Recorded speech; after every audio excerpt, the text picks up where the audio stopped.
So religion is intimidation,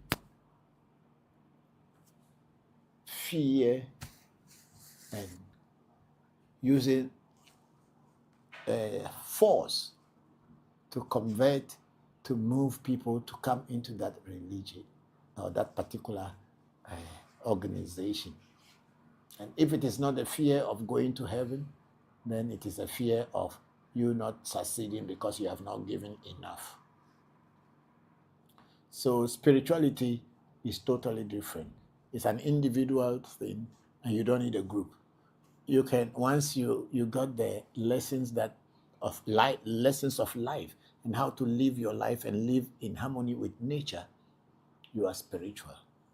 And also sometimes people make the mistake that when people are showing tourism by going into bush and going into rivers and all these things, it's called spirituality. It is not spirituality. Those are just tourists or tourism attractions. It is not spirituality. You use those to attract people who want to have peace of mind.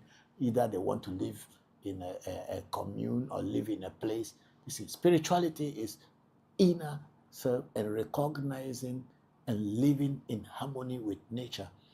That's what that spirituality is. Going to the mountain and traveling on the mountain and all these things and going to pray in the mountain does not make you a spiritual person. It makes you a tourist.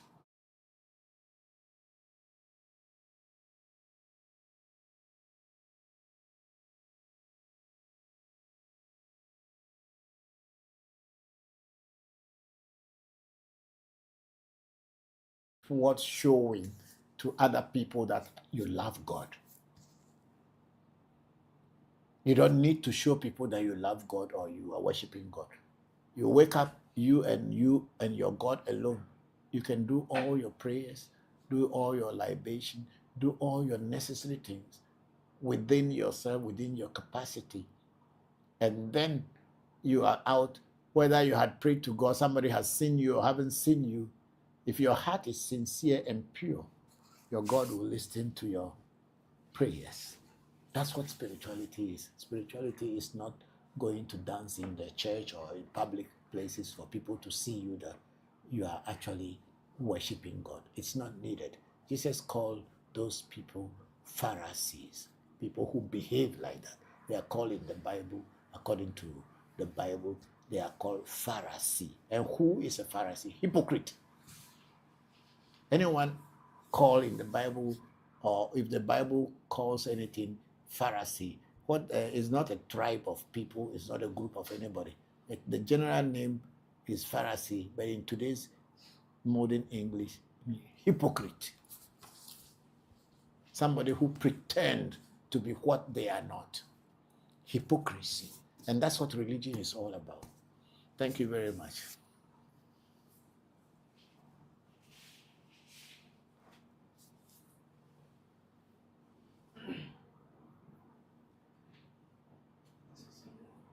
These are some new questions there.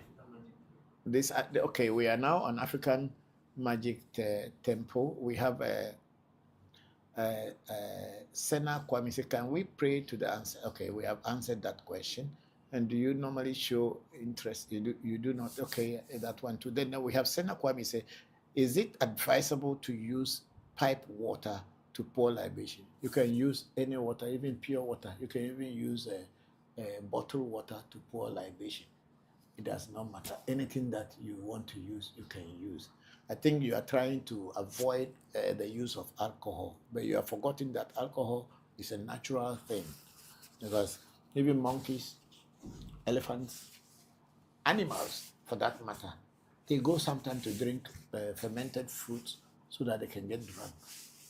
So if it is alcohol you are trying to avoid, it's fine. We would know it already, because from your questions, you think that alcohol is a sin. There's nothing sinful about alcohol.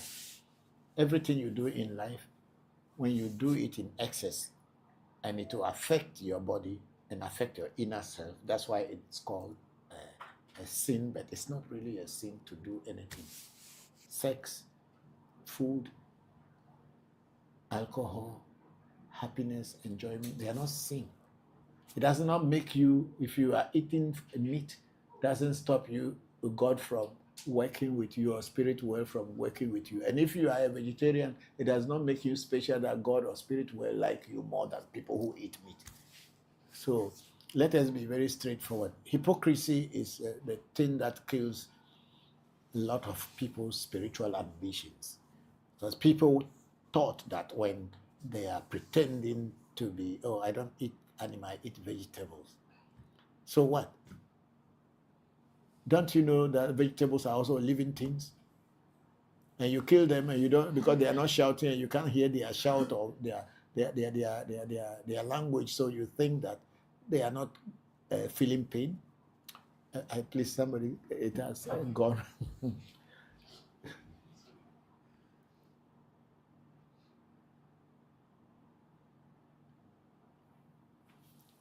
Plants also react, they also feel pain. If you can understand the language of plant, when you go to the plant and you want to pluck it, they react, but because you cannot hear their language, or you can't hear their sound, you feel that it is okay. And you think that, oh, maybe when you catch a goat or chicken, they are shouting and make bang, bang, bang, bang, bang. So that means you are committing a crime, or you are committing a sin. Being a vegetarian or eating vegetables doesn't make you spiritual at all. Maybe health-wise, you will be avoiding certain health conditions. That's all. And drinking alcohol doesn't make you a sinner. Most people coming from Christian backgrounds or religious background taught that when you eat alcohol, or when you eat meat or drink alcohol, you are committing some sin against God. No. In our culture, we even have ochosi. We have adde. And all this thing is not coming. My monitor, yeah. I know the video. You can see the video. You have to touch your. Okay. And the people thought that when they do those things, that makes them spiritual. It is never true. Spirituality is your pureness, or your purity in your heart towards your fellow human being, and towards nature, and towards the whole creation. That's what spirituality is. There are a lot of people who say they are vegetarian, but they are very wicked people. There are a lot of people who say we don't drink, but the behaviors that they do, or their attitudes towards other people and towards life, is so much wickedness. How do you think God and nature can accept you when you are a hypocrite? Let's go. Let's go to. So we are back on ReVodution, Voodoo, education. Let's see if there's any question there.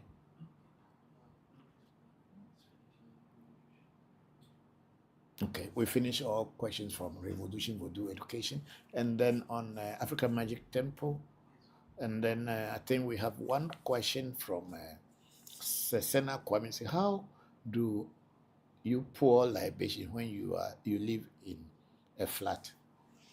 We have taught this one many times, and maybe today is your first time here, or you had been here before. You see what I have here? It's a bowl of sand. People call it F. Americans call it dirt.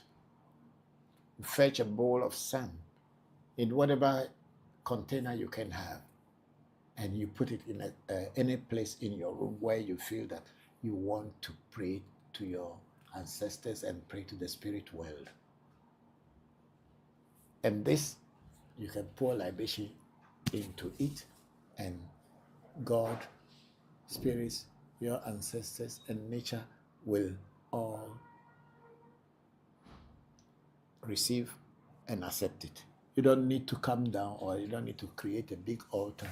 People say that you need to set up altar, put pictures on it before. No, those things are just people who do not know what they are doing. It is not pictures that matter. The image that is in your mind, and your concern, the way you look at what you are doing. Because at the end of the day, your ancestors are all running in your blood, in your DNA. whether you represent them by picture or not, they are inside of you. And how you revere them in your mind. It is said that the mind is the seat of God. So how you revere your ancestors is known to them. They can see, they can feel it. It is not when you put their picture and put the water and all this in front of them. That's when they will see that you are praying to them. So get a bowl, pour sand into it, find a place in your, wherever, whether in your room or outside your room, and then anytime you want to call your ancestors and the spirits of nature, you go there, you pour libation. Simple. It's not anything. You don't need a rocket science to know how to pour libation to your ancestors and spirits of nature. Thank you very much. And then we have a DJ said, during the pouring of libation, can a voodoo you are not initiated into be mentioned? Yes, you can still mention voodoos that you are not initiated into. However, if you want to have a direct connection with the voodoos that you mention, and you to have a direct benefit from them, then you can get initiated into them or get introduced to them. But somehow you can still mention their names and pour libation to them. But if you want to have more direct benefits from them, then you need to get initiated into them.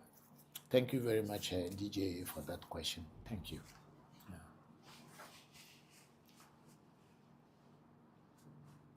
I was seeing some questions on this place. This is TikTok. Okay. So we had gone through Mr. President 1919. And they say, then we are now in Common Sense, who said hello, and Chamba Musa, Bokosam Bamusa, who said good afternoon, Papa. And then someone say, you do me, I do you, watching from Germany. Yes. And then we have Justina Lanjo saying, hi, hello, Justina. How are you? Thank you very much for joining today's session. And then we have someone with the name Easy J. Greetings to you, Baba. Hello, Easy J. How are you? Thank you very much for joining today's section. I'm grateful. Hope you and your family are doing well. And then Easy J again wins greetings to you and greetings to you too. And then we have Priscilla. My first time here. Hello, Priscilla. How are you? Thank you very much for joining African Magic Temple ReVodution Voodoo Education on TikTok, Facebook, Clubhouse, YouTube. We are here every Sunday. We teach about African traditional spirituality and how people can get connected to spirit world and work with spirit and live in harmony with nature. That's what we teach here. Thank you very much for joining. Then we have Born Grace. He said, Daddy, I'm into spirituality and I used to encounter many entities. Okay, Born Grace, that's very interesting. Spirituality has so many entities, seen and unseen ones. So it depends on what you have been encountering. Thank you very much for joining today's section. If you have questions, you can ask me. And if I know the answers, I will answer you. And then we have somebody here with the name Versace. With love. He said, name, please. I need more money. Yeah, go to the bank. They always keep money there at the bank. When you go to bank, tell the bank manager that you need money. And I believe if they have rules and regulation, they will tell you and they can give you money. I'm sorry. This is a spiritual platform. It's not a bank. Thank you very much. And then we have philanthropist Kwasi from Accra. Hello, philanthropist. Who is Kwasi from Accra? I hope you are fine. My regards to all your loved ones. Thank you very much. And then we have Stephen, Great Britain and United States of America. Say good evening, Dad. Hello, Stephen. How are you? Thank you very much for joining today's section. And then we again encounter Versace. Say, name, I need money. Yes, go to bank. Banks have money. They will give you. When you need money, tell the bank that you need money and they will give to you. Thank you very much. This is a spiritual platform. It's not a bank. and it's not a loan company, and it is not a microfinance company. It is just a spiritual platform. Thank you. And then we have Roberta Naki. Say good evening, Daddy. Hello, Roberta. How are you? Thank you very much for joining today's section. I'm grateful that you are here. And then we have Liberia and Sweden, Liberia, America, and Sweden. Okay, it's very surprising, but I don't know. Say, how are you, sir? I am good, and how are you too? Thank you very much for joining today's section. And then there's a name with someone with the name Joy is coming. Say, good evening, Papa. Hello, good evening, Joy is coming. How are you? Hope you are good. Yeah, thank you for joining today's section. And then Born Grace is a hello, Papa. Please, good evening. I think this one came earlier. Thank you very much, Born Grace, and good evening to you and your loved ones. We have the Sun God. Say good evening, sir. Hello, Sun God. Thank you very much for joining our section. I hope you are fine and your loved ones are doing well. You are very much welcome to African Magic Temple, ReVodution, Voodoo, Education, Ewe Vodu. Thank you. And then we have Khalifa, say watching live from the USA. Hello, Khalifa. How are you? Thank you very much for tuning in. And then Philanthropist is a Kwesi from Accra. Hello, Kwesi. How are you? Thank you very much for joining. Then we have Miran Nelson, 00, say, I'm Amma from Accra. I need your help, please. Hello, Mira Nelson. Please, you get in contact with our number. It's in our profile, and you can make all the enquiries, and they will give you direction. And then we have a Flavor Lynn. Say hello, Nana. Hello, Flavor Lynn. Thank you very much for joining. Hope you are fine and your loved ones are doing well. Then we have Push a Ton. Say hi, good evening. Hi, Push a Ton. Thank you very much for coming and joining today's section. I'm grateful to all of you joining our section. Yeah. So please, if you have questions, you have something that you want to share, so we can all share it for other people to learn. That's what we do here. Thank you very much. And then we have Stephen, that's from the UK, and the UK says, please, I need your number, Dad. Hello, Stephen. Our number is in our Facebook profile, it's on our YouTube, and it's also in our TikTok profile. You can always access it from there.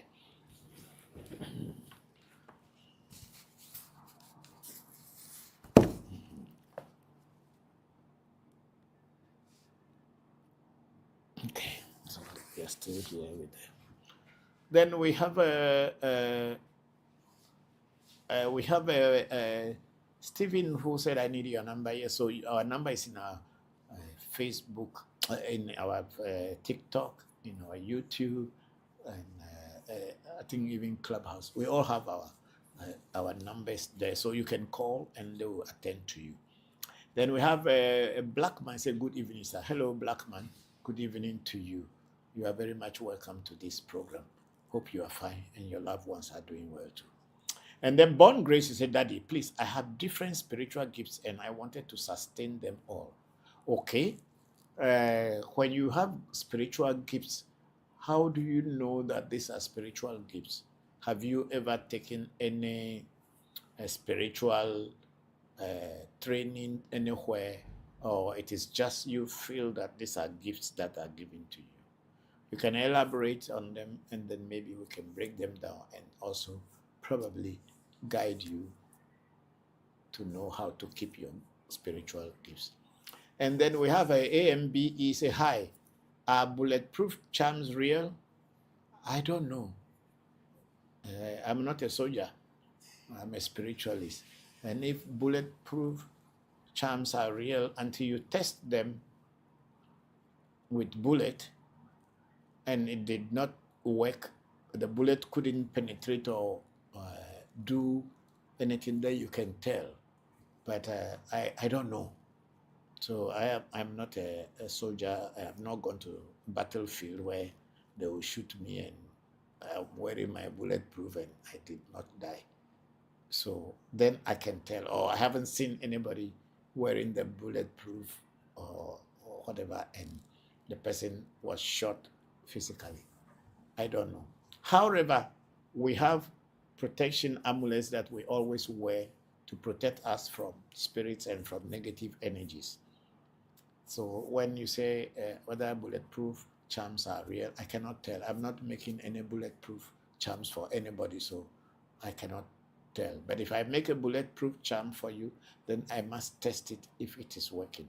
Then I can prove and tell you that it is working. Thank you very much. And then we have a CAM 777. Is it possible that I can go to the shrine to know the names of my ancestors to the 7th generation?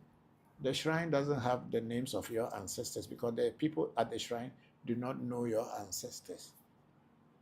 They are not coming from your generation, so there is no, they don't know who are your ancestors. So there is no way a shrine can tell you the name of your ancestors. The name of your ancestors should be written in your family tree and in your family records, whether orally or written. No shrine anywhere in the world can tell you the names of your ancestors because they do not belong to your family. Ancestors are people who you share the same bloodline with, and they are the only ones who can say so. So in case you are looking for your ancestors, go back to your hometown, connect with your fathers, your uncles, your aunties, and learn the name of your ancestors. It's not the shrine who is going to give you the name of your ancestors. If any shrine tells you that I'm going to give you the name of your ancestors, then that shrine should be related to you on a bloodline. And then the person knows your bloodline and can call them. But any shrine or any priest that you have never known, and you go to consult them, and they are going to tell you the name of your ancestors, will be deceiving you. Be wise. Thank you very much. And then let's go back to, which one is this one? Is it the same? What is this? Yes. Where is this one coming from? TikTok? Yes, please. That one, this one is a bit more faster, but I can't post here, so I went here to write the number. Okay, so okay, we will be looking at both. Yeah. So we have a Chibuzo Tura Irete, my brother there. Say good evening, great papa and AMT family. Thank you very much, Bokor. Baba, how are you? Thank you very much for joining today's section. I saw your video and this thing yesterday, and I'm very happy. You are doing well. May the ancestors and the spirits that you work with, and the nature spirits, and the gods that you work with continue to open the doors of wisdom to you so that you can be in a position to teach and to guide other people. I'm grateful that you joined today's section. And then we have Dave. He said, please, Papa, your location. Dave, we are in Ghana. We are in Accra, and we are on the Spinters Road. We have, they have posted our location and everything there on the Spinters Road. You can always locate us. Yeah. And our telephone number is also in our profile. You can call to make sure we know who is coming to see us.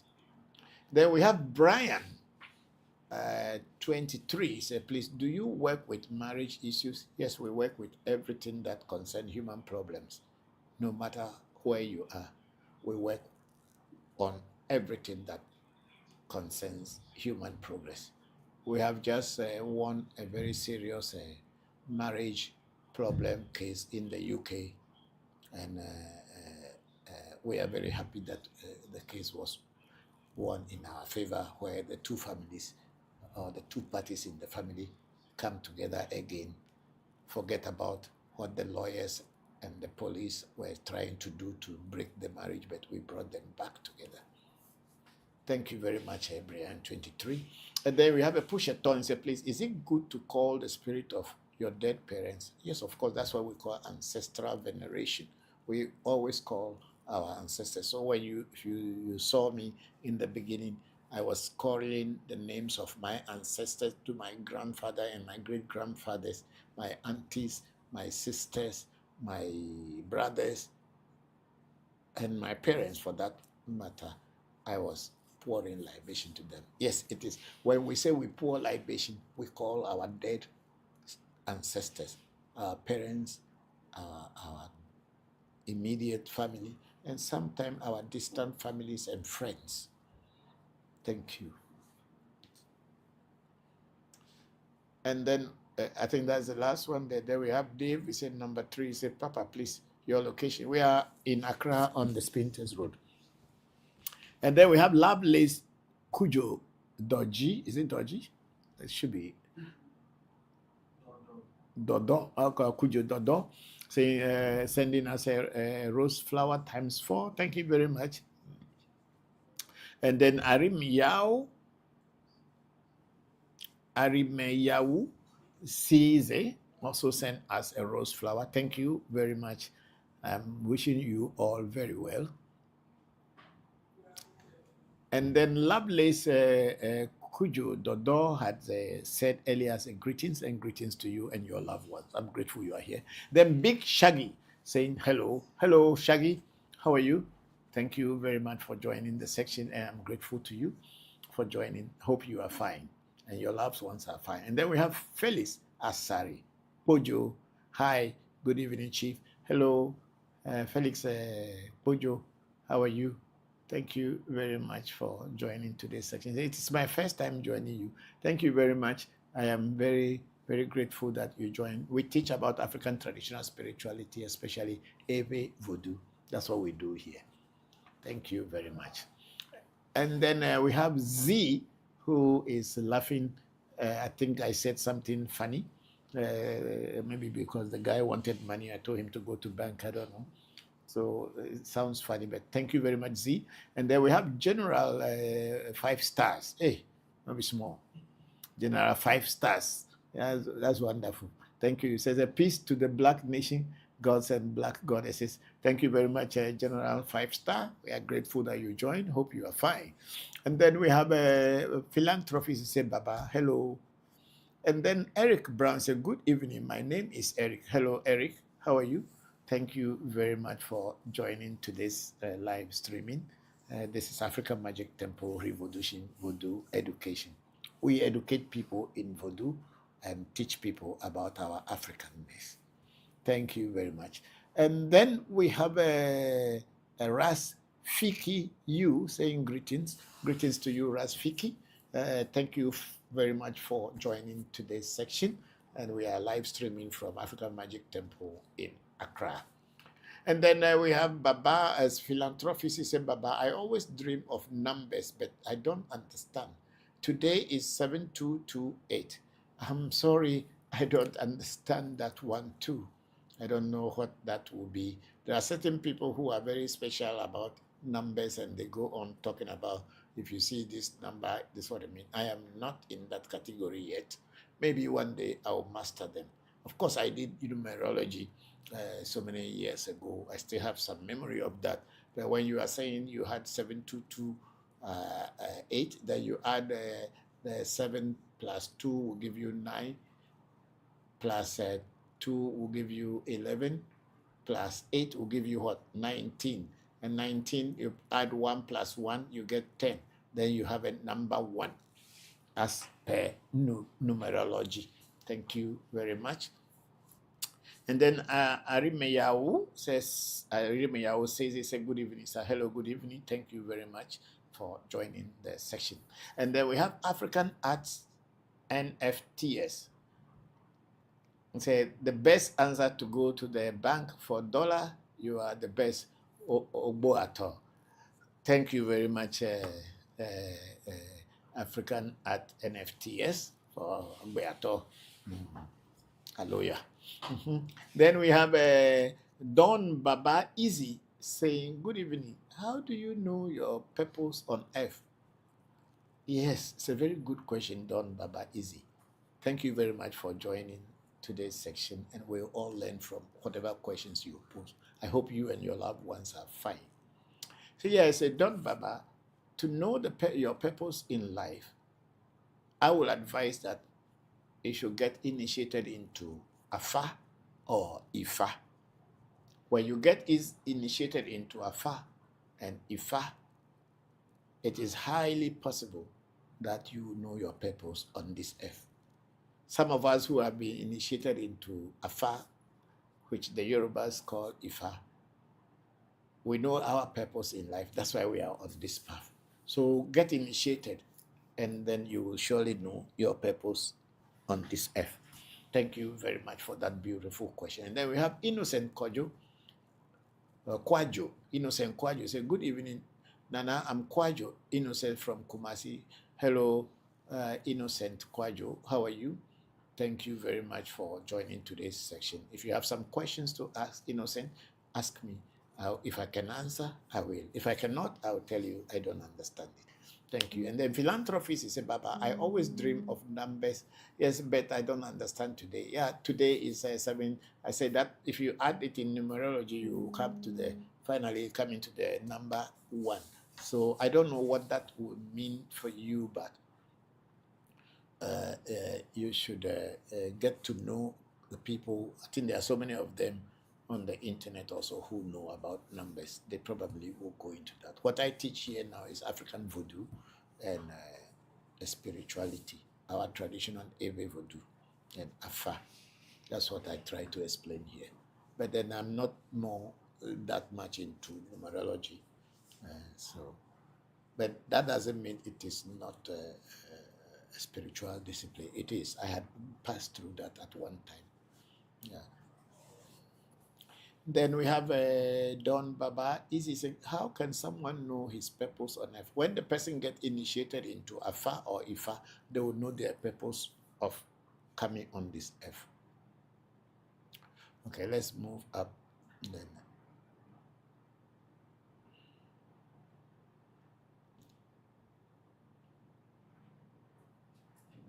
So we have someone here with the name Abrantier. Hello, Baba. My name is Eric, and this is my first time seeing your page. Okay, thank you very much, Eric. We are very grateful, and we are here every Sunday. We have been here for the past 7 years. Every Sunday, we try to teach. So if today is your first day of joining us, you are very much welcome to African Magic Temple, ReVodution, Voodoo, education. Yeah. And then we have Dede. I always wonder, does one not have to exchange some type of destiny? Peace. Why should you exchange destiny for spirituality? Spirituality is to boost your destiny, so why do you have to exchange it? Spirituality is supposed to give you a clear understanding of your own life. That's all that it is. So why do you have to exchange anything? It is people who do not know what they are saying in spirituality who will always tell you that you have to exchange something for something. Why should you exchange what you are trying to boost? You want to have peace in this way, you want to learn it, then will you exchange your peace for whatever? No. Spirituality is not to exchange anything for another thing. In real spirituality, you are only trying to understand yourself and know how to boost your destiny so that you can have peace in life. That's all. And we have Z at Z saying yes. Go ahead. And then I think what I said that it was about the money was laughing. So go to bank. Of course, I'm not a money maker. I don't have printing money machine in my house. And no spirits bring any money to anybody. So people should stop that thought in their mind, thinking that if you are doing spirituality, then the spirit will bring money. Who told you that spirits, they have printing press? Money mint and minting money. Don't let what do you call it, scammers deceive you and take everything, the last thing you have from you, thinking that you will become rich without working. If you want to be rich, you want to be successful, work. Do business, work. No spirit has a bank that they are going to open and send money to you. Then we have Don Baba Easy, say hi Baba, hello. And then we have Bonjour Tourist, say at Bonjour Tourist. And then we have a black man say, I am really enjoying your program, sir. If I may, is my late junior brother, my ancestor. Yes, once the person passes on, we put them all into the group of ancestors.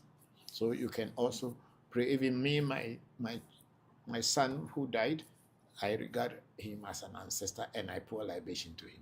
Thank you very much, black man. And then we have MMC Molato. Yeah, hello, how are you? Thank you very much for joining today's section. Say, I missed the live today. That we have just started. You haven't missed anything at all.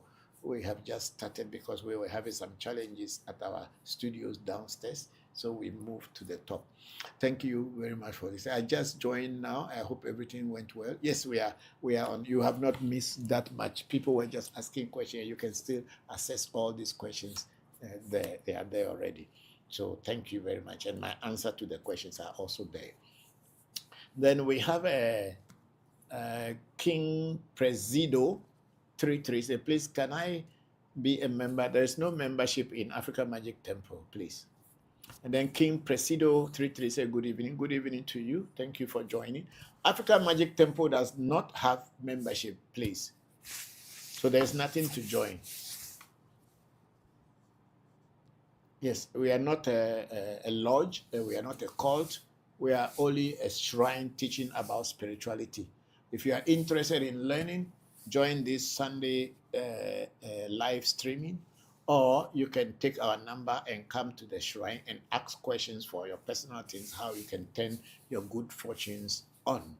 That's what that it is. There is no membership of African Magic Temple.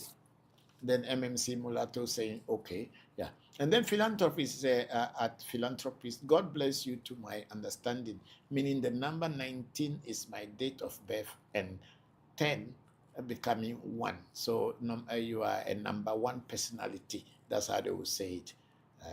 You are a number 1 personality. So if you are seeing those numbers, it's talking about the number 19. And the 19 add together will give you 10. 1 plus 9 gives you 10, and 10, when you remove the 0, you end up with the number 1. Because long time ago, when numbers were being written, there was no 0. It was later added, and all this came from the Arabs. And then Nick T say, Papa, where is your location? Hello, Nick T. Thank you. We are in Accra, Ghana, on the Spinters Road. We have our telephone number in our profile on TikTok. You can always get that number and call to ask for more questions.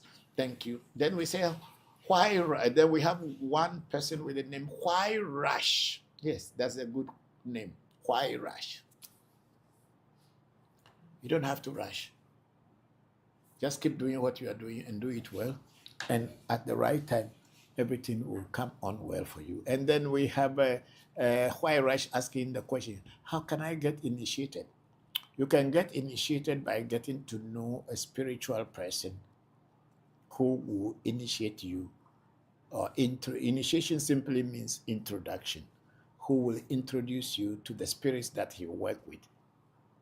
And that's how you get initiated. By getting initiated into the spirits that he works with does not mean that you are being initiated into the whole world's spirits.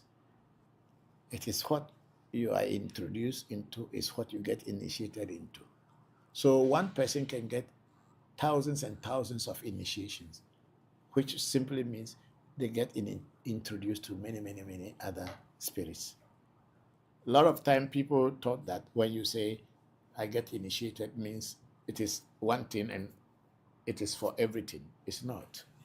You only get initiated into what you are being initiated into, but not another thing.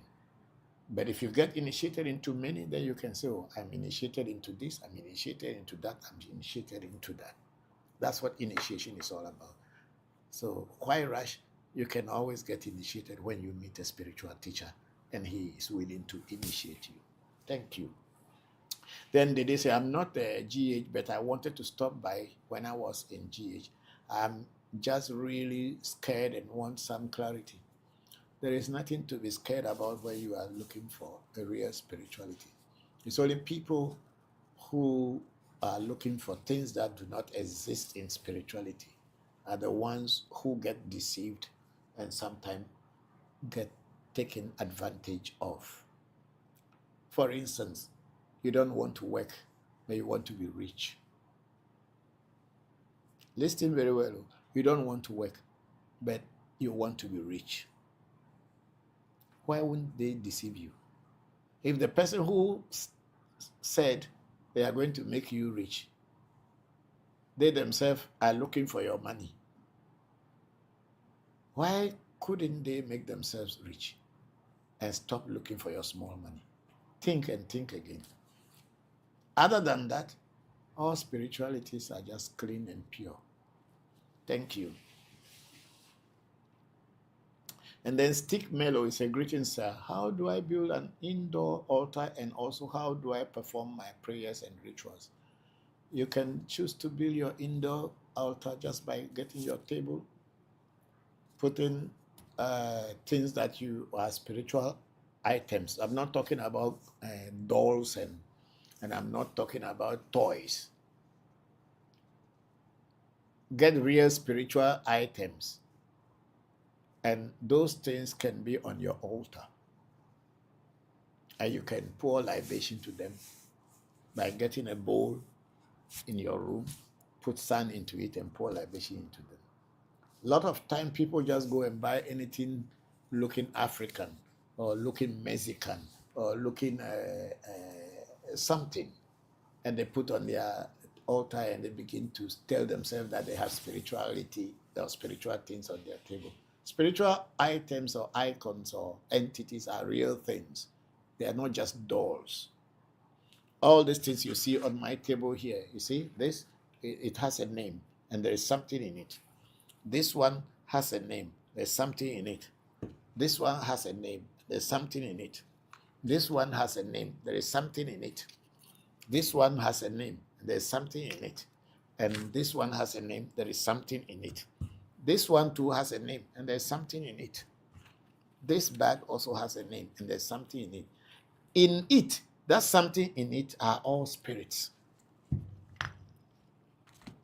What do I mean by that?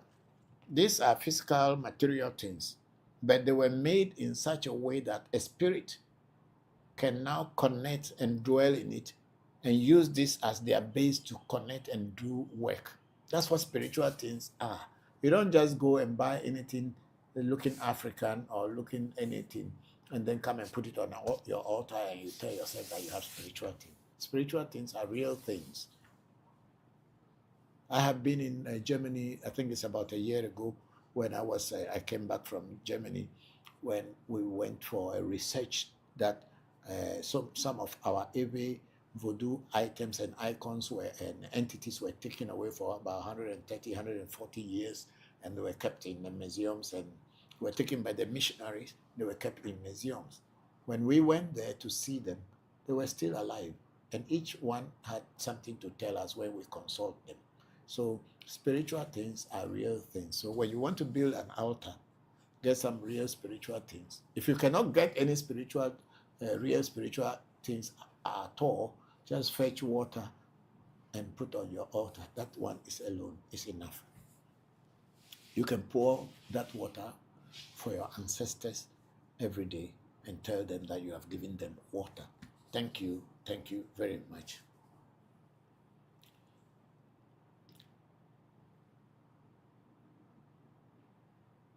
Then we have Christian Patrice. He said, hello, good evening. Hello, Christian. How are you? Thank you very much for joining today's section. I'm very grateful. How are you? Hope everything is well with you. If you have some questions on what we are discussing here, you can. It's just a general platform. People ask questions about our African traditional spirituality, and that's what I am trying to answer. And then we have Ewe Nam Cindy saying good evening. Hello, Ewe. How are you? Thank you very much. And I heard about yesterday. I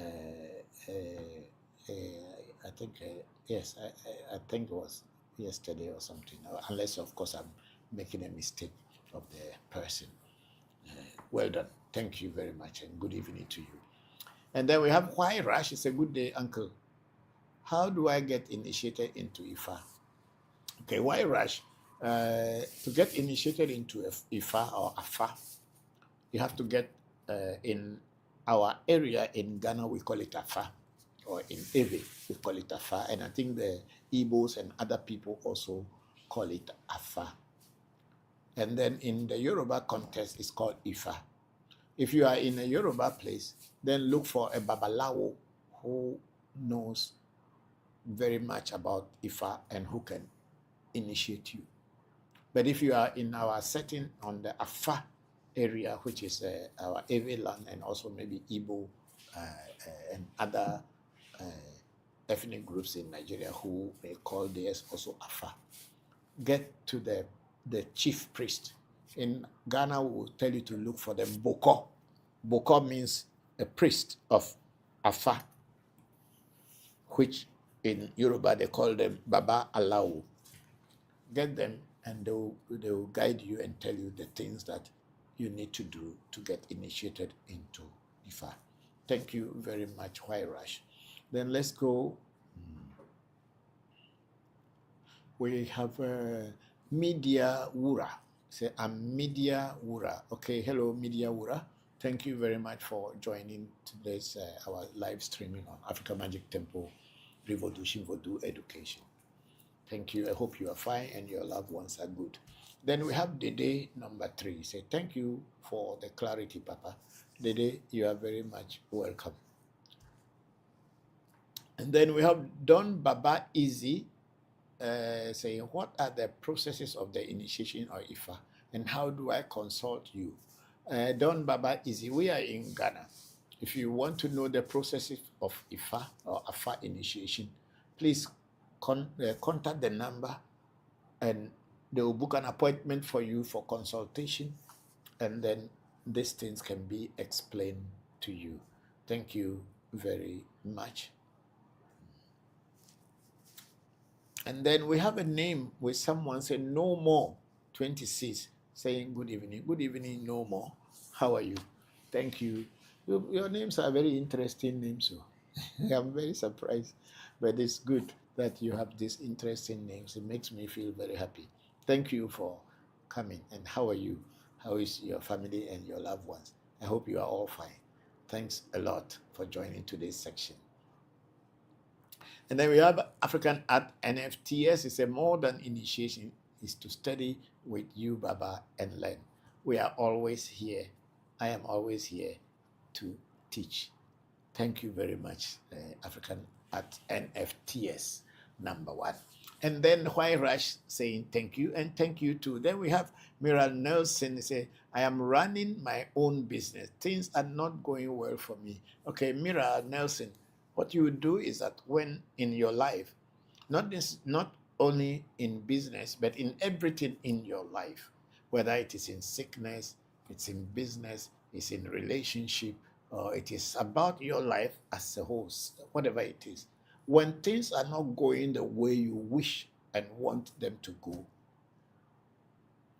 my advice is do a spiritual consultation with a competent spiritualist. I'm not talking about people who come on TikTok and then wear big talismans and then put money in front of them and make as if they are so rich that money is not anything for them. Not such people. Those people are scammers. They are not spiritualists. They only pretend to be spiritualists. They don't know anything about spirituality. They are there to actually swallow you up. The little that you have, they want to take it from you. That's why they would display money and all things in front of them to make you think that they have money. And when you go there, you also get some. It's all lie. It's like, what would I say? Putting a bait. Put a bait into the river, put a small bait, and then if the fish come and eat it, then you pull it, then you catch the fish. That's what those people who do those things that, oh, I have power, I can fly at night, I can go this place, like pastors are doing. They're all liars and thieves. Yeah, they know that people are suffering and they take advantage of them, and they know people are vulnerable, so they take advantage of people, and that's what they are doing. Real spiritualists do not demonstrate power anywhere. And real spiritualists do not pour money, spread money, and use it as a bait to attract people so they can take advantage of them. Real spiritualists are simple people who talk in very simple terms because they know that they themselves are just ordinary human beings. It is nature and God that has power. And if you are in harmony with those things, you will also have peace in your life. And with money, with success, with progress comes peace. So I will advise that you look for a spiritualist, a real one, and do a spiritual consultation with them. And then whatever is blocking your way, whatever is stopping you from moving on, whatever is happening before your business is not going the way you wanted it to go, it will come out in the spiritual consultation, or what the Americans normally call reading. And in that reading, whatever is happening in your life that is hidden behind the curtain that you cannot see and no one can see, and that's why you are always falling down and trying but not succeeding, the reading or the spiritual consultation should be able to point them out and also give you a direction and a solution and what things to do to break that cycle of the falling down over and over again. Bokor? Bokor? So please, you people should wait because my screen is off and I can't see the question. So when the Bokor comes back, our technical manager comes back, he will come and do it, then I'll continue. Thank you very much.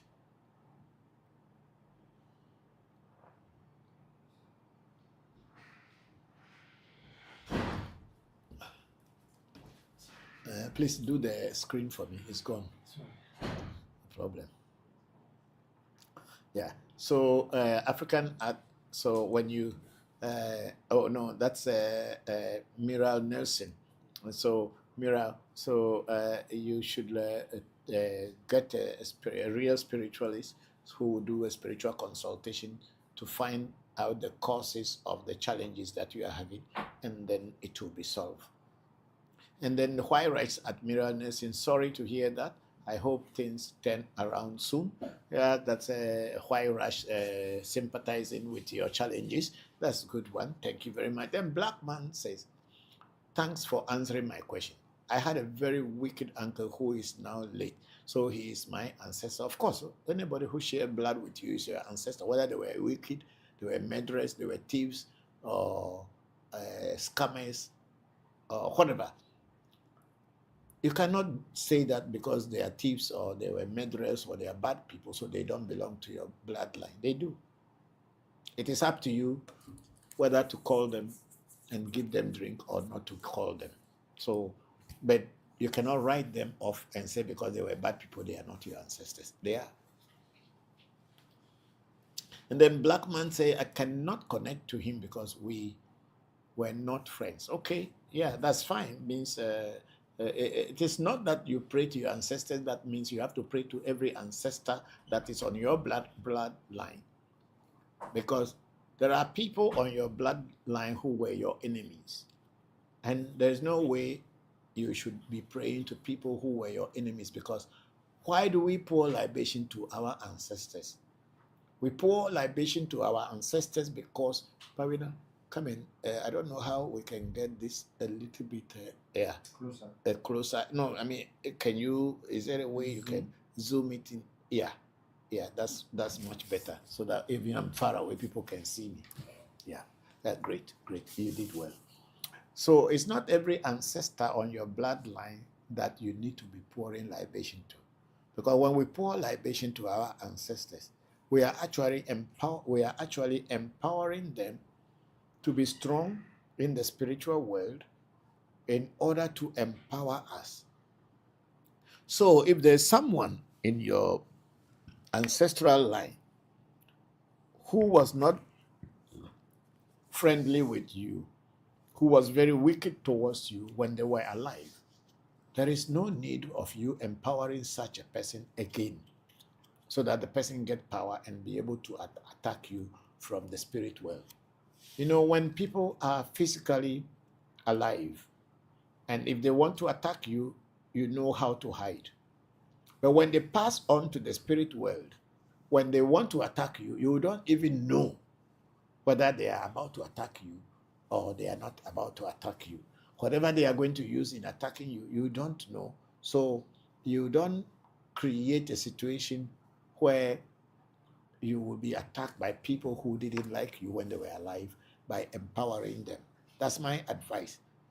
But in a case you do a reading and such an uncle or such a person comes through in the reading and say that you should forgive them, that they were sorry for the things that they did to you when they were alive, that they needed forgiveness from you, then of course you can forgive them. And then from there, you can pour libation to their memory in order to empower them so that they can help you on the physical plane. That's what it is.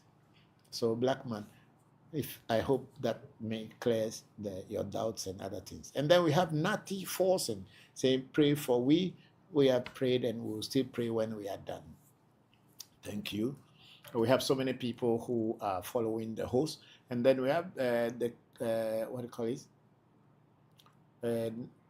Obapa Christie saying fine. Hello, Obapa Christie. Hope you are fine. Thank you very much for joining. And then somebody said love, no hate, saying hello. How are you? Thank you for joining. And then we have Oxford Cornelius. He said good evening, sir. Hello, good evening, Oxford Cornelius. Hope you're fine. And then Oxford Cornelius went on and said, please, how can you know that you are water child? I don't know how you can know that you are a water child or whether you are a fire child or earth child or wind child. I don't know how you can know. But I believe that when you take initiation into Afa or into Ifa, there are certain energies that will be told to you depending on which oracle comes for you during the initiation, and that will let you know where you belong. And it is only that way I know. I don't know any other way. But a lot of people can tell you, oh, because you are dreaming of water every time, so you are a water child. That may not be very true. But when you don't know, you don't know. But we are all blind people, and we are walking. And one person who seems to have one single eye is trying to tell us that they know. This is what the world is, and this is what we are going through every time. But in reality, you cannot know whether you are a water child or you are not a water child until you get initiated. Thank you very much. I think we are done with that now. Okay, we have Richard K. Lambon. Say, please, where are you located? Richard, how are you? Thank you very much for joining the section. We are located in Accra, Ghana, on the Spintex Road at African Magic Temple. Thank you very much. Then we have Brian 23 saying, why is your reading so expensive? Because I put a lot of money into knowing what I am teaching here. No, I'm not a church where people do donation and contribute to me. I don't take money from anybody if I don't work for you. I have a house to take care of. I have a shrine to take care of. I have children to feed. I have people that work for me and I have to pay them. Where do you expect me to get the money from? I get the money from my work. So that's why I'm expensive. And what I teach and what I do, I spend so much money into getting to those knowledge, and it wasn't free knowledge. That's why I'm expensive. And then we have Street Code saying hi. Hello, Street Code. Thank you very much for joining. Hope you're fine. And then we have Jerry say at Richard K. Lambon, Spintex, Coastal Estate, Bus Stop, close to Pogas Furniture. Very good. Thank you very much, Jerry. I'm grateful for that direction for Lambon. There. And then we have Dede say, thank you so much, Papa. Please, I have sent a message on WhatsApp to request some time with you. Okay, they will attend to you and they will alert me and let me know. Thank you very much for that. And then we have Richard K. Lambon. Say, Baba, please, I really want to talk with you watching from Holland.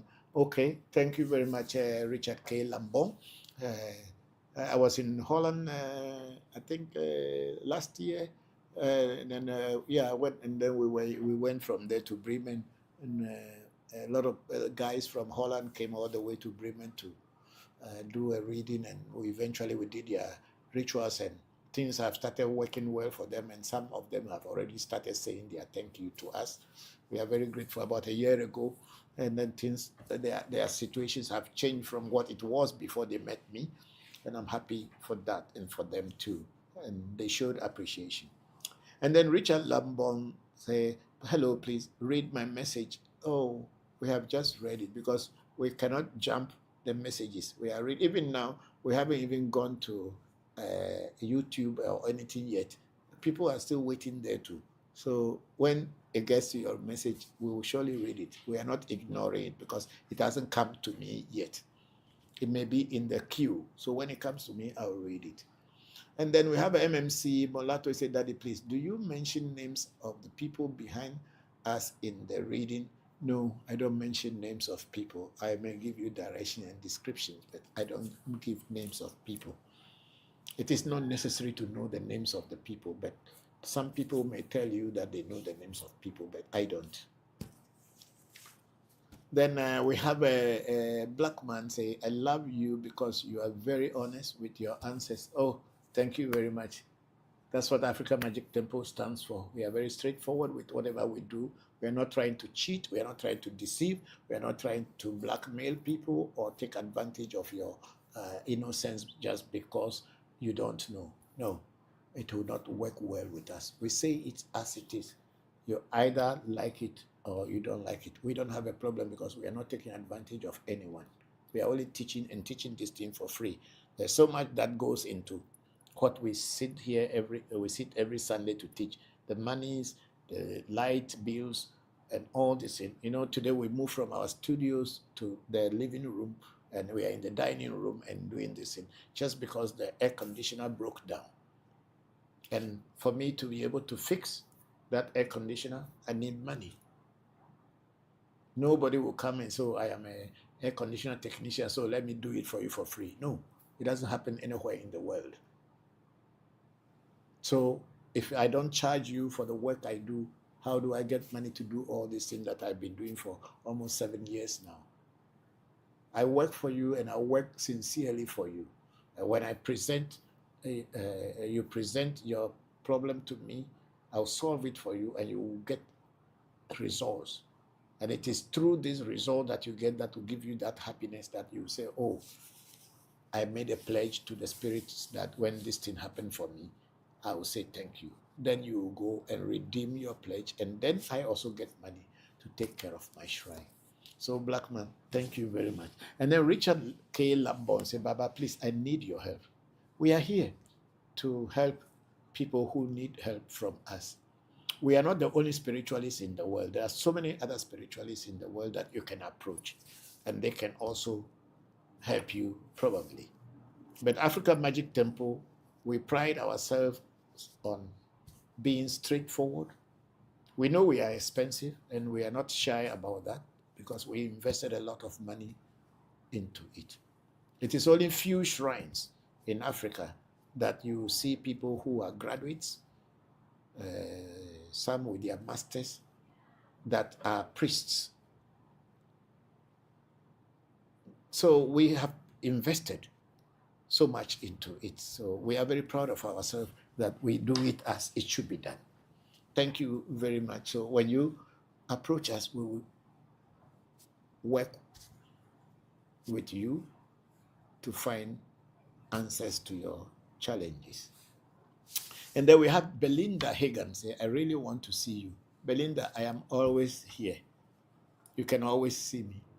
Call our number in our profile, and they will attend to you and they will book an appointment and tell you when I will be able to see you, because we have a lot of appointments and we can't see all the people in a day. So they will give you a date and then we will follow on that. Thank you very much, Belinda Hagan.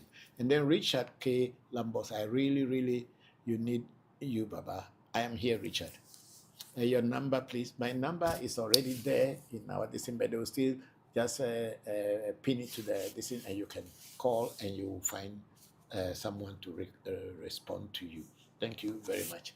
Then we are done with TikTok, and then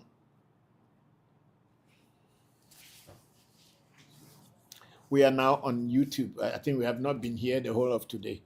Yeah, then you see, that's what I was telling that Richard, I wasn't reading his messages. So we have here from the top, we have Dodu Abi. Hello, Dodu. It's been a while. Hello, Papa. Good evening. How are you? Hope all is well with you. Yes, it is. It's been a while.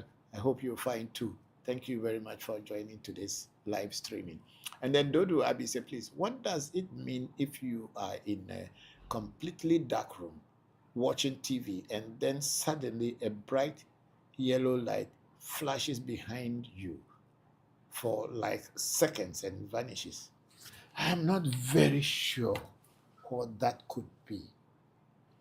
If it is not flashing from the television or where you were watching the movie at, it could also be some spirits. I know we have what we call the Minana Ajay. Sometimes they come in the form of flash lights. But I don't know. I cannot tell exactly what it is. But it could be anything.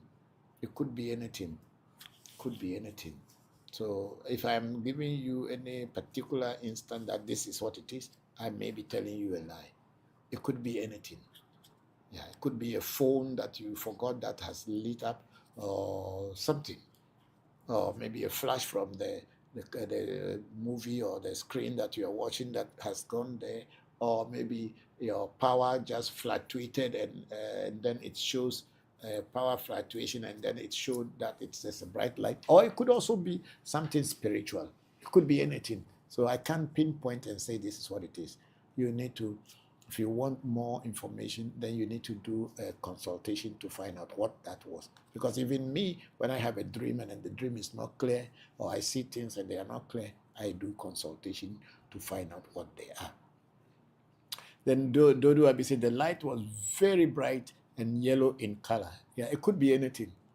You know, sometimes we say Miano or Minana, they come in the ball of fire, like a glowing fire, and then they disappear.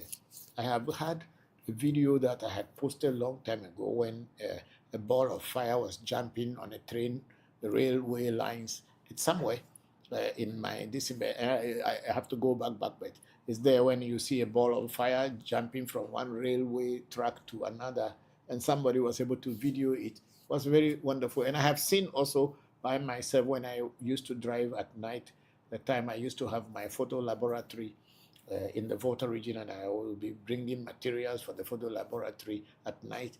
And I'm just alone, and sometimes I see this big ball of fire in the trees at night, and they are glowing in the tree. And I know that place is a thick bush or forest where there is no electricity. So those things happen sometimes.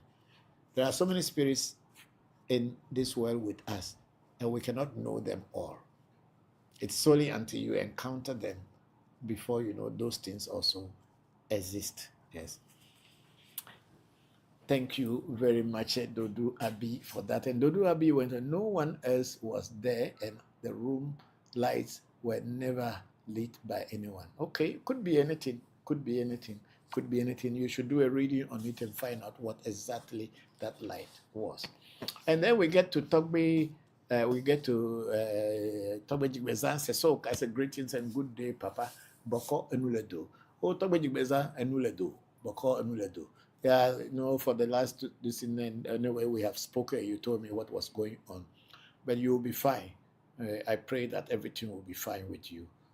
When you are on this path and trying to educate and help people, there's so much jealousy and envy that follows it, and people won't understand. You will be telling yourself that I don't have anything. I don't have money. I am not rich. I don't have anything that I am so proud of, or people should be envious of me. But definitely, even your own attitude towards life alone can create envy towards other people.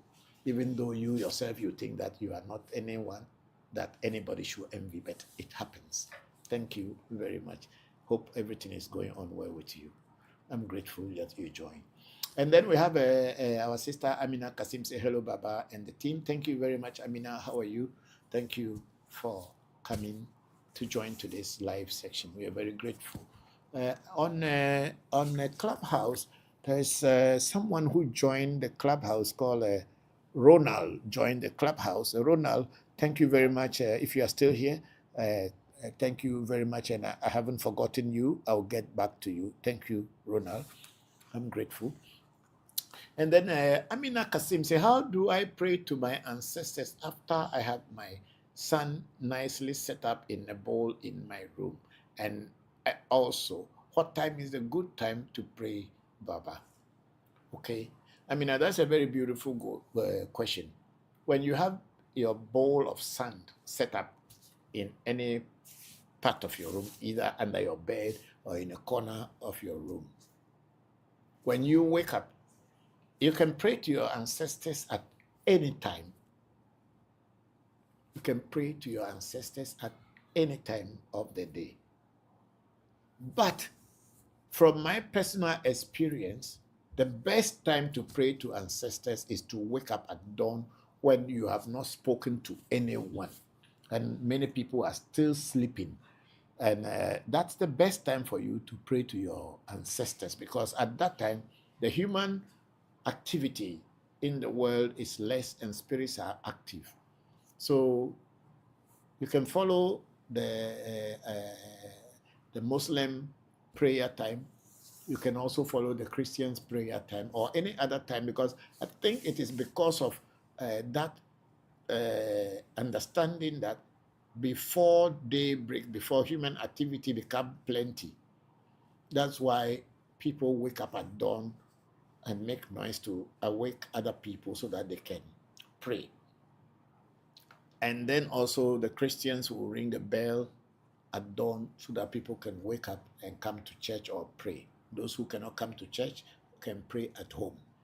So you can actually pray at any time of the day if you choose.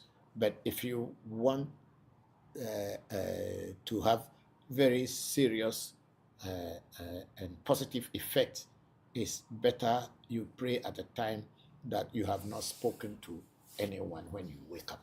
So that's what it is from my side. So thank you for that beautiful question. Then Dodo Abi say, thank you, Papa. I have been good. Thanks for asking. You're welcome. Thank you, my brother. Thank you very much. Okay, let's see whether we still have anything on YouTube. We are now on Facebook. Back to Facebook.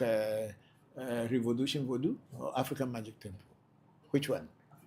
We have back on Facebook, African Magic Temple. Then we have Sena Kwame say, when you have a blood transfusion from another person, does it affect your relationship with your ancestors?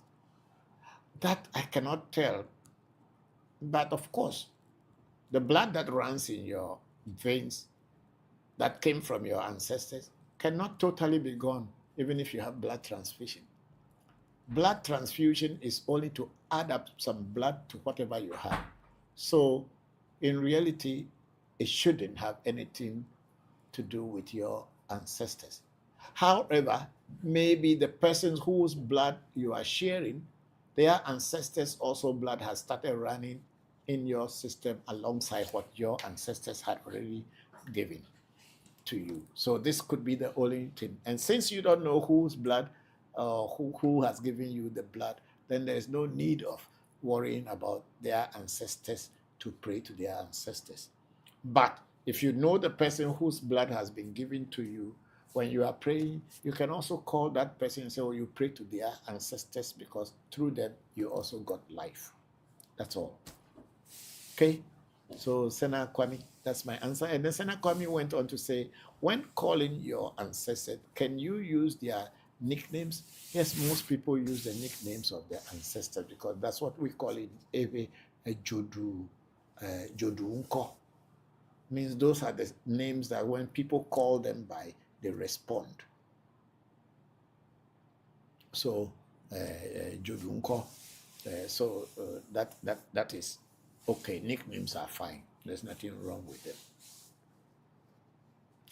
And then Senator Kwame went on to say, when you have a blood transfusion from another person, does it affect your relationship with your ancestors? I don't think so. It has nothing to do with your relationship with your ancestors, because your blood was not totally drained from your body before another person's blood came in. So definitely, even a drop of your ancestors' blood inside you is enough to connect you to your ancestors.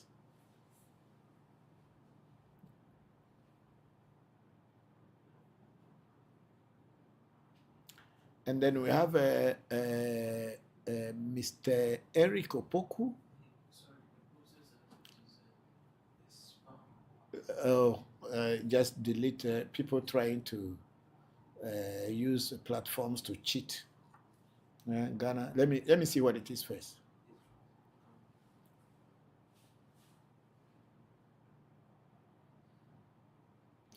Mr. Eric Opoku is I have MTN, Telcel, Airtel, Tigo, and Glow Unlimited Internet Bundle for sale.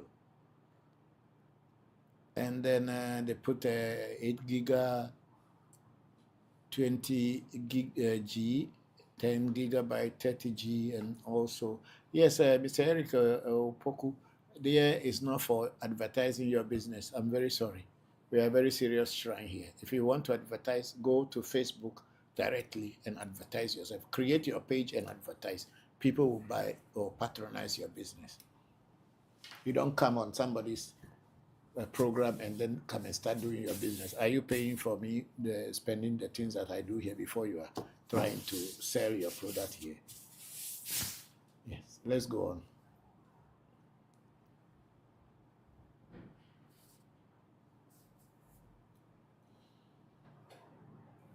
And then we have Richard K. Lambong, who asked for, say, your number. Our number is in our profile.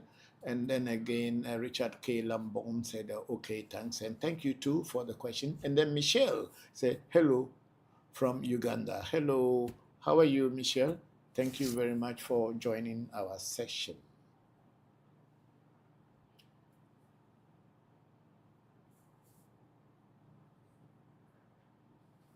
Okay, we have Angela Ghani.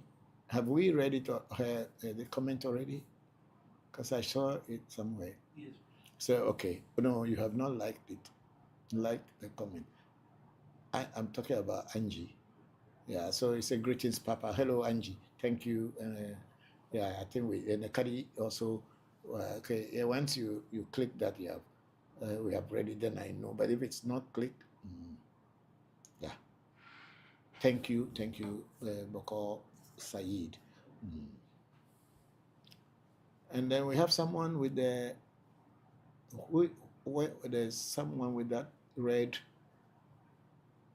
Okay, Montita. Okay, it was I answered this one before even coming on the program. Yeah, thank you.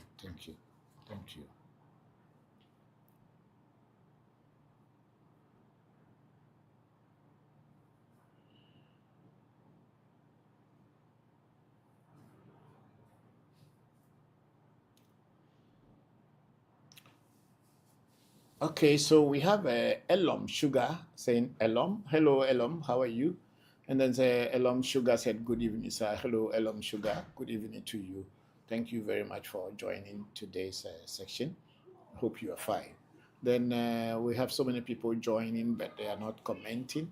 Thank you all very much for joining the program. We are almost at the end of today's section. It's already 5 minutes to 7 p.m.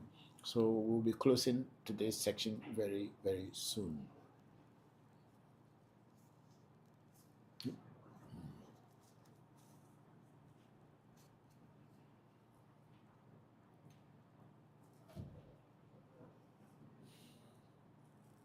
Okay, I think that we don't have any questions on TikTok. Check Facebook. If there's any question or comment there. No, we don't have anything on African Magic Temple. Check ReVodution Voodoo Education.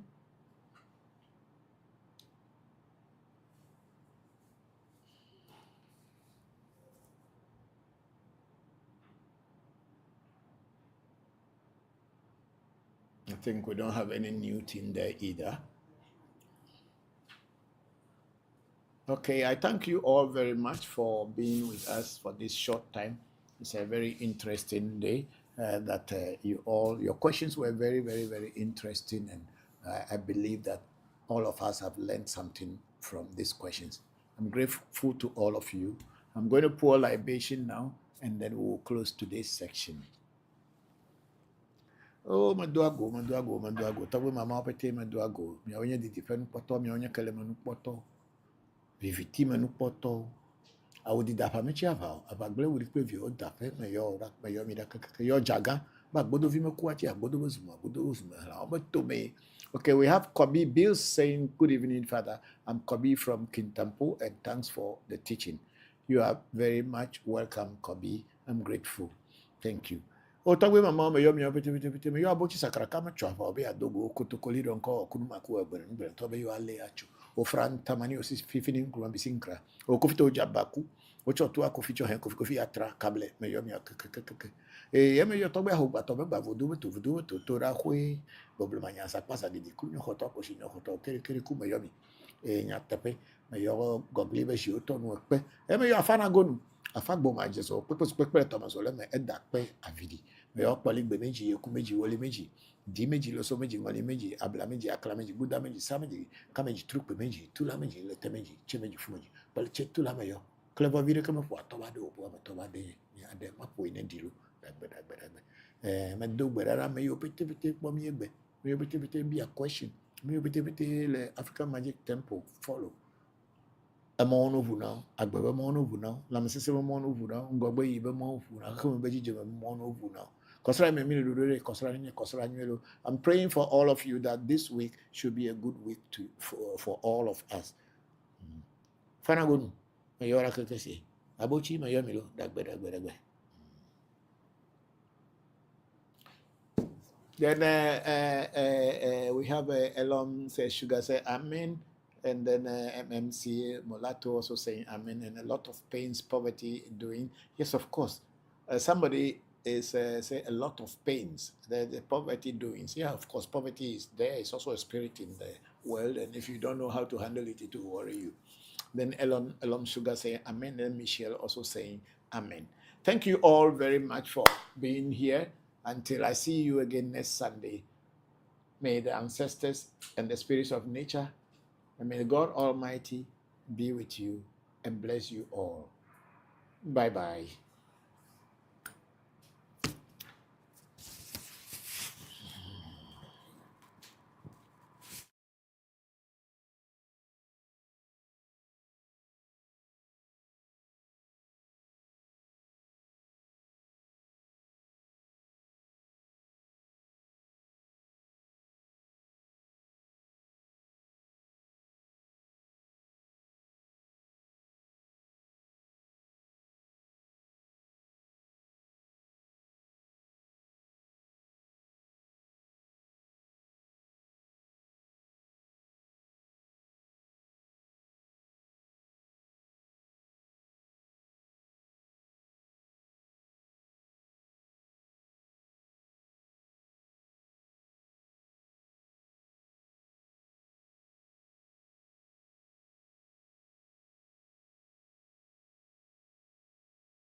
Did you know there's a Voodoo shrine in the heart of Accra? This is African Magic Temple, a Voodoo shrine led by Bokor Christopher Voncujovi, a renowned Voodoo and Afa priest who also happens to be an OG international magician from Hohwe, Ghana.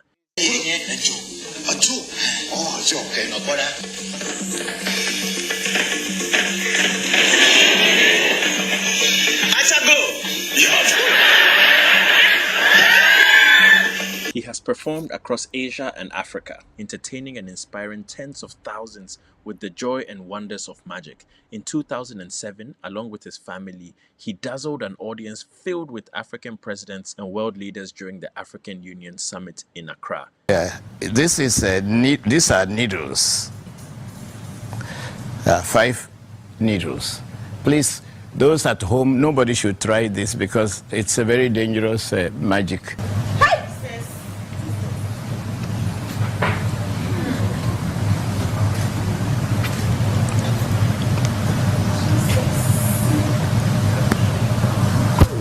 Show it to the camera.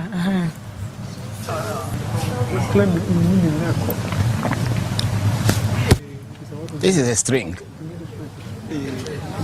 a thread.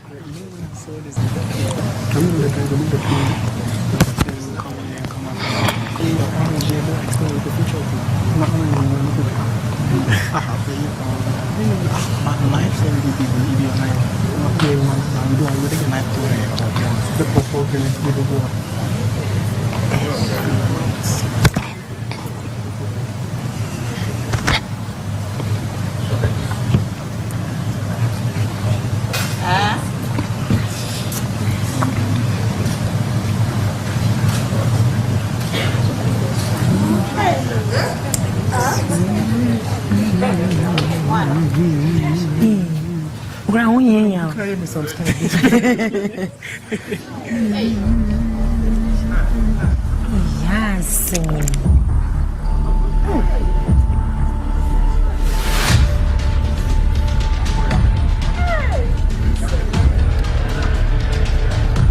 For over 30 years, AMT has safeguarded and educated the world about authentic West African spiritual traditions rooted in Ewe Vodu and Afa.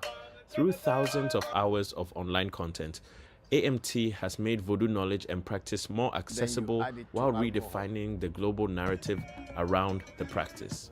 We provide spiritual consultations, ancestral feeding rituals to honor your ancestors and empower yourself, as well as a range of various initiations. Every year, AMT welcomes and supports practitioners and knowledge seekers from all walks of life on their journey to connecting and learning more about indigenous African spiritual practices, heritage, and philosophy.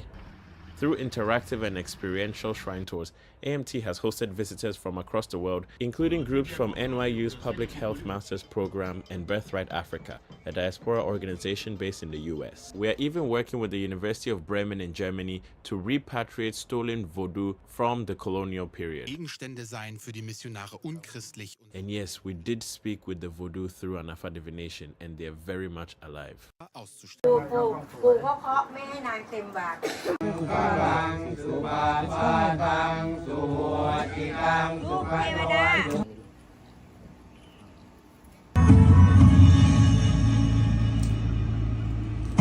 African Magic Temple isn't just a shrine. It's a living bridge between past, present, and future, and is undoubtedly a powerful pillar for cultural tourism in Ghana.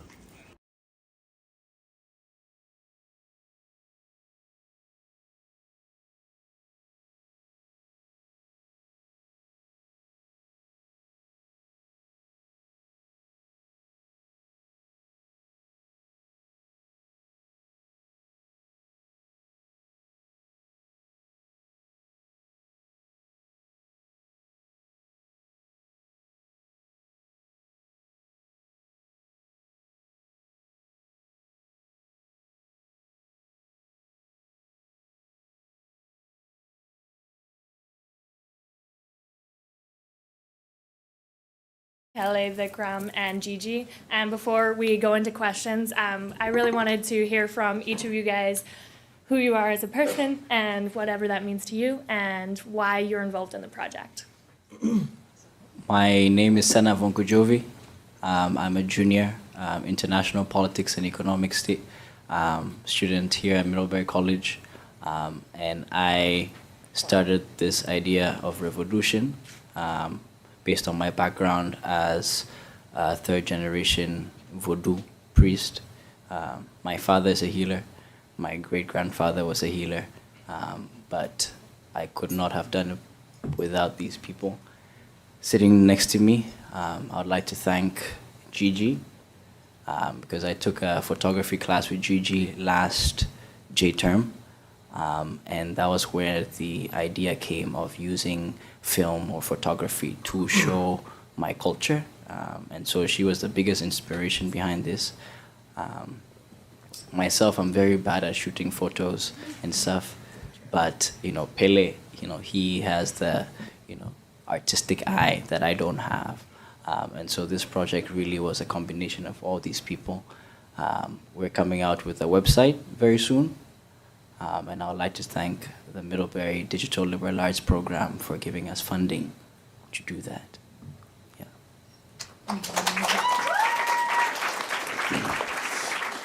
Hello. My name is Pele. I'm Sena's little brother. I'm a freshman. Yeah, I'm the little brother.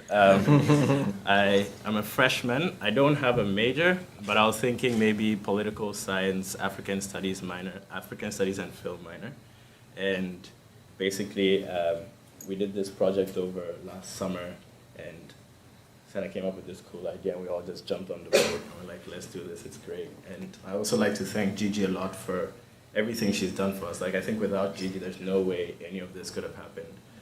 I also took a class with her. I took a introduction to video art with Gigi in the fall. And so I met Gigi in Ghana before. I'm like talking all about Gigi. But basically, I knew her before I came to Middlebury, and I took a class. And I remember when we're filming the documentary, Gigi and another woman who was super important for us called Sunita, like they were the main photographers and videographers for the project. And so I just used my camera, and I was going around them because I can't get into the shot. And so I was always just on the perimeter just trying to film stuff. So Wherever You Go was my final project for video art class, and I was trying to just capture the mix between traditional like spirituality and just traditional lifestyle, and how it's inseparable, and aspects like there's some themes in there that many people will probably not catch, like the chameleon. And actually the video started with a chameleon, but it didn't show. But the chameleon is like a representation of one of the Ewe trinities called Mawe Sokolisa, and that is the Trinity, God the Creator. And basically the chameleon is a very cautious animal. And so what I was trying to get at here is the mixture of how spirituality and divination can be used to help guide your lifestyle. And that's why the chameleon is moving, and then the Ifat plant drops, and then it gives like the divination tells what it should do, and so you cautiously go through life. And so these are the aspects I wanted to capture with the video. And so yeah, I hope you guys enjoyed it. And oh yeah, I have to give credit to the Zambian group Musi Otonia that made the song. The song is called Bashimwana. Oh, and well, I guess you guys will get the chance to check out the ReVodution exhibition that we have laid out at the Great Hall. Yesterday, God helped me, God and Kai, so shout out to God. Basically, it's an exhibition that explains a lot of things about what we're trying to do. And Christina over there helped us a lot with like just editing and making all the pictures like almost perfect. So thank you, Christina, a lot.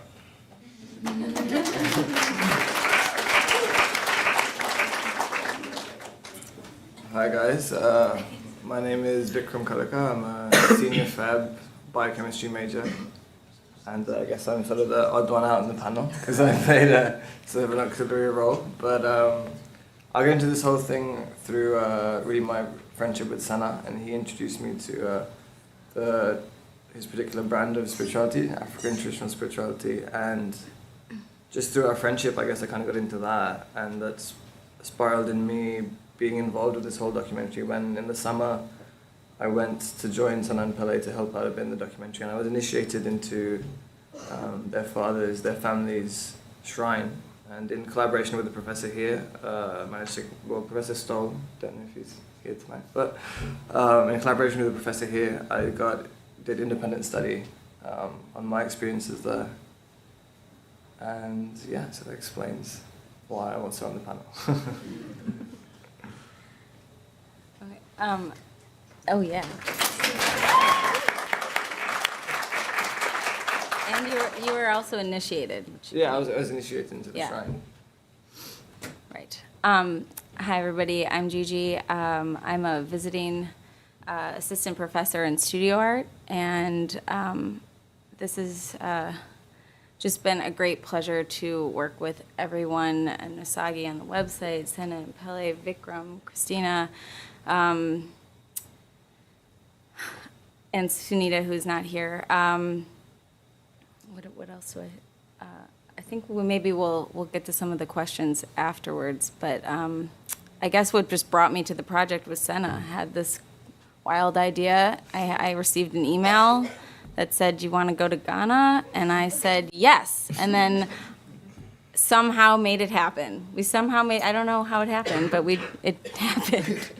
And here we are today. So without further ado, I guess we should say this is a rough cut of one of the films that we're making. We're actually planning to make a much longer film that focuses maybe more on their family in general, and about one of the adventures that we took together. This film is focused on the stigma of voodoo, and it's a rough cut, but I think It's good. we're excited to share it with you at this stage. Yeah. Yeah. Okay. Shall we? Okay. So moving forward, I'm going to ask a few guiding questions, and hopefully that will produce some really cool answers and give us some more context as to where the videos came from. And then from that, we'd love to move into questions from you, which hopefully their answers will kind of incite something in you to ask. So firstly, what I wanted to ask the panel was, when was this all made, and how did the ReVodution project start, and how did it come to be? Okay, I think I can start.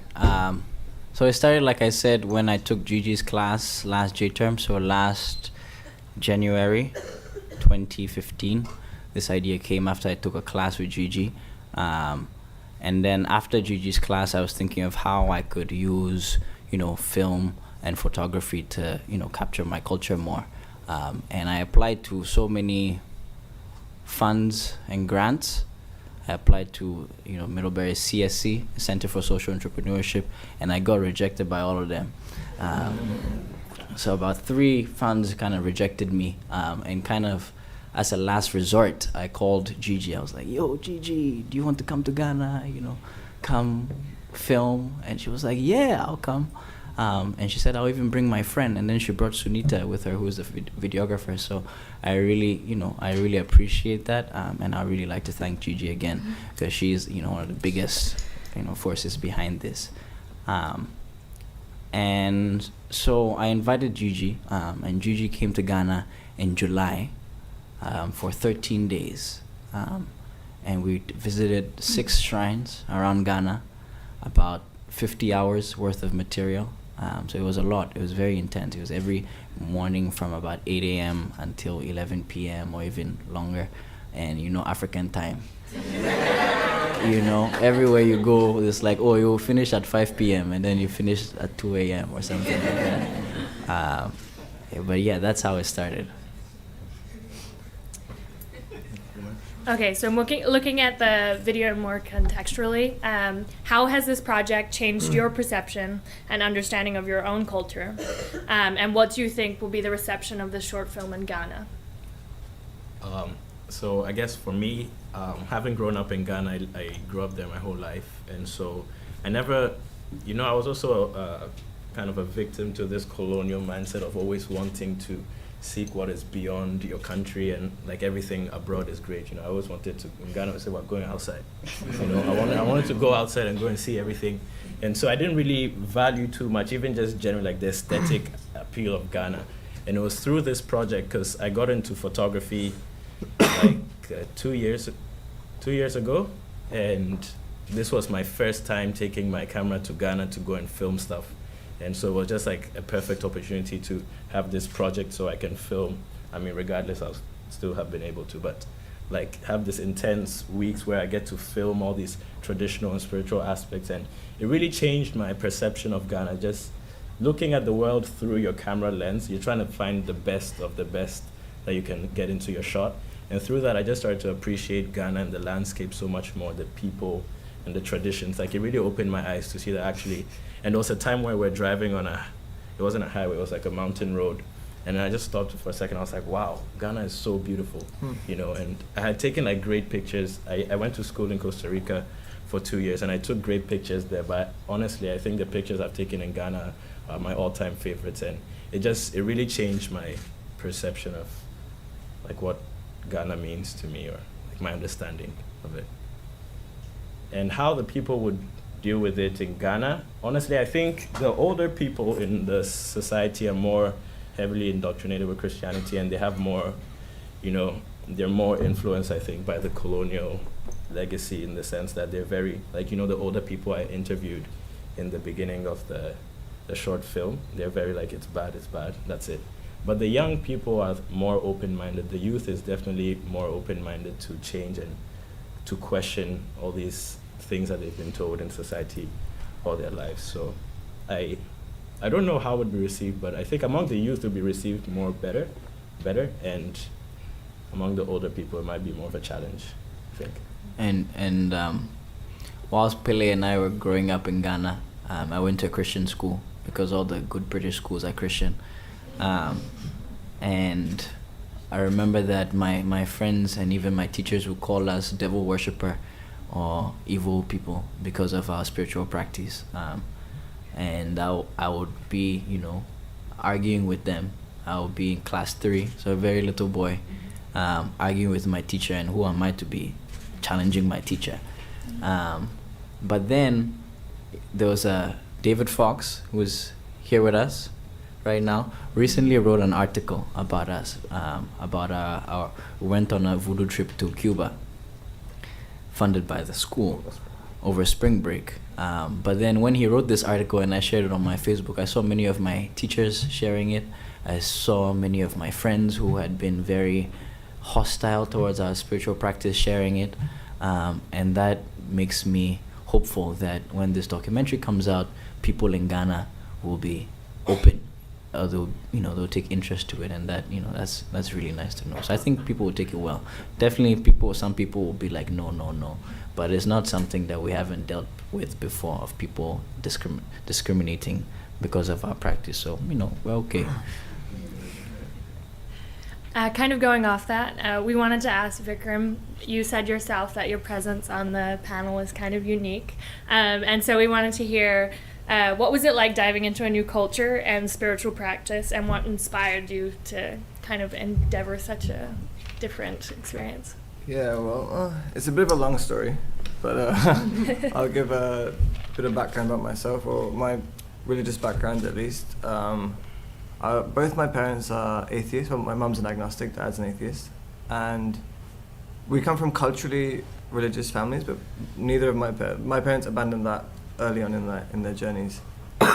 And with me, they just sort of didn't tell me either way, you know, let me figure out by myself, and as a result I became an atheist. So for a number of years I was a very staunch atheist, very militant atheist, but coming to college, and I'm a biochemistry major, so a religion minor as well. So, but the more religion I read, the more obviously, but the more philosophy, and even the more science I read, it led to a sort of intellectual softening where it allowed me to take spiritual experiences and spiritual narratives much more seriously. So when I met Senna, and sort of he introduced me to his tradition, I was sort of kind of open to it, but I was still sort of in the Western epistemological mindset where we're trying to explain everything in terms of matter and motion. So I thought maybe, yeah, there's something to, you know, positive thinking and all that. But the experiences that I had went so far beyond that it forced me to reevaluate my worldview in that way. So it forced me to expand my worldview in that way. And now to explain the sort of experiences that I've had in terms of, brain states or like how they try to explain things only in material terms in this Western mindset, in terms of matter and motion, brain states or electrical chemistry in the brain, those for me now are very reductionist explanations. Now I'm more interested in expansionist explanations, because now with the experiences that I've had and the traditions and philosophies I've read about, these explain it in a much better way to me. They help me explain the experience that I had in a much more expansive way than what Western epistemology can offer us. So I stuck with Voodoo really because it worked. And it's not because there was any one sort of revelatory experience which caused me to suspend all doubt. I consider myself a very skeptical person. I'm still very doubtful, and you need doubt and you need skepticism to be grounded and be healthy. Skepticism is very healthy. So it's not that I've suspended doubt, it's that doubt's always been there, and that skepticism and that doubt is there to this day. But each time my experience has superseded that doubt. So basically, I stuck with it because it works. And I realized when I gave my introduction, they both gave thanks to everybody, and I forgot to say any thank yous, but I'm incredibly grateful to both of these guys and their family and the crew as well for involving me, because really it has changed my life in a very meaningful way. Going off that, Gigi, you're also kind of unique in that we're a foreigner who came into this project. So we'd love to hear about how your worldview has possibly changed from this. And you also did similar work in Trinidad, and maybe comparing those two works. Sure. So I think, basically, I came from, let me see, how can I shorten my story too? I grew up in a kind of like a Italian-American household with a strong Roman Catholic background, and spent a long time struggling with my own identity and religion and everything. So I think, and it kind of crept into my work later on, and I became really fascinated with the way that people try to understand why we're here, and how we sort of imbue spaces with meaning, and how we make objects to transcend the world. And I had gone and lived in Trinidad because I was really drawn to Orisha, which is a syncretic faith that has is based in from Yoruba land, and it encompasses Catholicism, Protestantism, Hinduism, Kabbalah, and I don't actually come from a documentary background at all, so this project was really new to me. I sort of approached my time in Trinidad as I was really excited by this idea that Orisha in Trinidad was considered a cult, and it was marginalized, and I wanted to know why, and I was really a student. I was going in there as a student, and I had become friends with a lot of people who were practitioners, and I thought, this is not really my story to tell at all. And the Orisha was evolving in that a lot of the younger generation were, wanting to Africanize it and wanting to kind of separate themselves from this the Catholicism and this colonial past or influence in their religion. So I kind of took a new role where I became more of a collaborator, and I felt more comfortable in that role. And I guess I had shared some of I think Senna had made, basically, so then fast forward to when I was in Middlebury teaching a J-term class, Senna had made a snow sculpture for one of our projects that was a sculpture and photography project, and it was a legba. And I said, I know that. And he was like, why would you know that? And so we started to talk, and that's kind of, and I shared my work with him that I had done in Trinidad. And so that's kind of what led me to this trip. And I was really excited about this trip because, you know, I think that the best part of being a teacher is that you get to be a lifelong learner, and it was really fun to sort of flip roles and be the student and let the students be the teachers, and to really kind of collaborate with these guys. And so yeah, we said yes, let's do it, and that's kind of how it happened. Awesome. Just before we move into some questions from the crowd, we'd love to hear a few short comments on challenges that you all faced, and I'm sure you all can contribute to this question. Yeah. One of the biggest challenges for me was dealing with my father. Because, you know, generally my father and I are like best buds. We don't. I'm usually fighting more with my mother than my father, but he, at the beginning, saw this as me bringing a bunch of friends to Ghana, and making them benefit more than we benefited, kind of. And also we had no money, because all the funds rejected us. And so we were on a really tight budget, and then we had to go to all these 6 different shrines, and we had to buy petrol, and then we had to go and dash some people some money and all of that, and that was just really tight. And so there was a lot of tension. And, you know, during the time, for example, if, you know, one person in the team was too tired and they needed to go back home, and they would express to me that, I'm tired, I need to go and sleep. And then I'll go and tell my father, can we leave? He would take it like I'm the one saying that, we want to leave. And he would say, yo, Senna, you don't think about your other people, you only think about yourself, But it was fine, because, I knew that at the end of the day, it was for everybody. And I think deep down, he also knew that. It was just that the situation just wasn't easy. Another thing that was difficult was to bring a bunch of foreigners into different shrines, because, even in Ghana, I'm considered foreign. So they will consider me white, they will say Obroni, or they will know that I'm foreign, I'm not full Ghanaian, because my mother is Japanese. But they know me and my brother, but like bringing a whole bunch of different people, it's like, whoa, these people are trying to make money off of us. And so they were very close. And so at first they were very hesitant, a lot of the healers. But when I described to them the project and why I was doing this, they all, supported. And I'm very grateful to my elders back home, because they were like, okay, let's do it, and everybody came in 100%, even 150, because they were so happy to come and display what they had to the group, which was incredible, really. And that kind of makes me really question how valid are, all these studies that people have done about our traditional practices. Somebody comes, he has no connection with the people. Vice, they go the first time, we go in 1 week, they shoot really quickly, and then they come and say this is what the tradition is, and they have no idea of what the tradition is.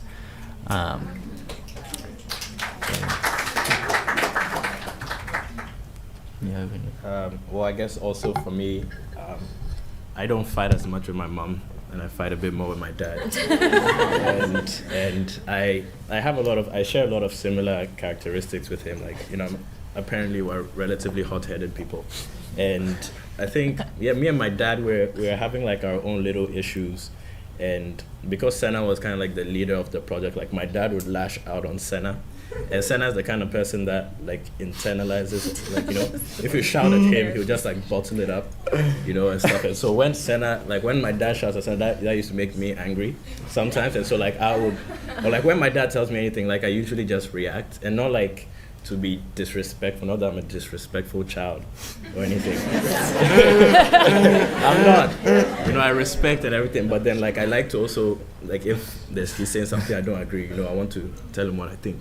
And so that was a bit of a challenge. But I think for me, it was a more personal thing, like more than the group thing. I think just generally understanding like my role in the project, because like, as a photographer, I'm like the secondary photographer, because Gigi and Sunita were the main. And so they're always filming, so I'm always out of the shot. And so like after like when we had like the exhibition up, or like the documentary, like I wasn't really in many of the like footage, And so like I used to just internally feel like I don't feel like I'm really in this, like people are not gonna see me. But with time I start to understand that, not like I want fame, but like with time, I start to understand that it's not really about being in the thing. Like, you put in your part into the project and you understand where you stand and you work towards the greater good, for the people. And so, yeah, I think that was something that I battled with in the beginning, but now I'm much more comfortable understanding where I stand, and it's nice. Did you have any challenges? I think these guys shouldered most of the burden of the challenges, so I was happy just to be able to tag along. Well, I could say there were some, let's see, we didn't have challenges in the sense that like Senna did an incredible job setting up this itinerary, so we didn't have to think about how we were going to get to places, whether or not we had permission to film. I mean, all of these things that really, really matter in making something like this happen. So that was really incredible, especially as filmmakers. We could just focus on what we were doing. It was also incredible that like the first night, Pele was like, "Oh, you do photography? I'm going to show you my photography." And then it was like, "Okay, you have an eye. Like you need to be in on this project." And he's playing it down, but he had a very big role in that, and was really as an assistant to both Sunita and I, and also in capturing, those interview shots, and after we were gone, and a lot of really fantastic footage. Challenges did arise in terms of, for one, I was pretty accustomed to, going to some of these kind of practices, knowing that they take hours, knowing that you could probably and maybe end up not sleeping at all. And you're dealing with difficult lighting situations, you're dealing with a lot of handheld shots, your arms get tired, like a lot of issues that arise just in the challenge of like filmmaking in a place that is new, and trying to adjust to everybody, and also like shoot in a very respectful manner. Sunita and I both are very cognizant of our role and being very responsible with our role, and being more objective and more so as like observers, and not trying to play into the stereotypes of what maybe a filmmaker from foreign country would assume. And also I was like, a little concerned also with Sunita not being accustomed to maybe some of these practices, but she took it like a champ. But I think that if any of you are filmmakers too, I think that for me not doing documentary, like I was responding initially to, I was struggling between like, when do I do still photography, when do I shoot? And then, oh no, I'm doing too much film. I'm too much taking video. I need to be, doing still, and sort of like balancing that, and making sure that I'm covering like what Senna really wants for this project. And then also like we had a very short amount of time and a jam-packed schedule and no time to reflect. And that was probably the biggest challenge, was like, what is our story? What is the story? We tried to think of possible stories. Oh, this is a story about Vikram initiating before we even arrived. And then once we got there, we realized like, oh my God, we just have to shoot. And what I wasn't accustomed to in the documentary world was that you have to shoot all the time.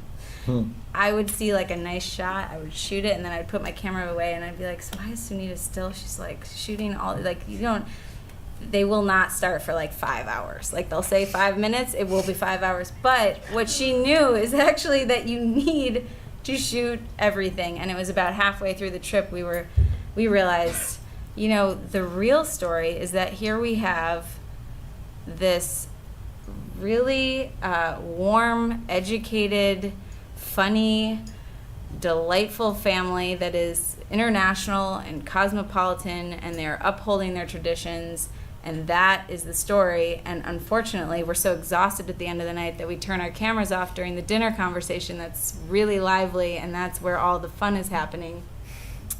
So we shifted like halfway through in terms of story. So we're gonna try to resolve that, but I think the biggest challenge is like how do you form a story ahead of time or in the moment to really like relate what is happening in front of you. Awesome. Yeah. So we do want to reserve some time for you all to go and look at the exhibition, but if we want to open up the space in case there is anyone who has a question for the panel. Yes, we called it. Hey. Hello. What's up?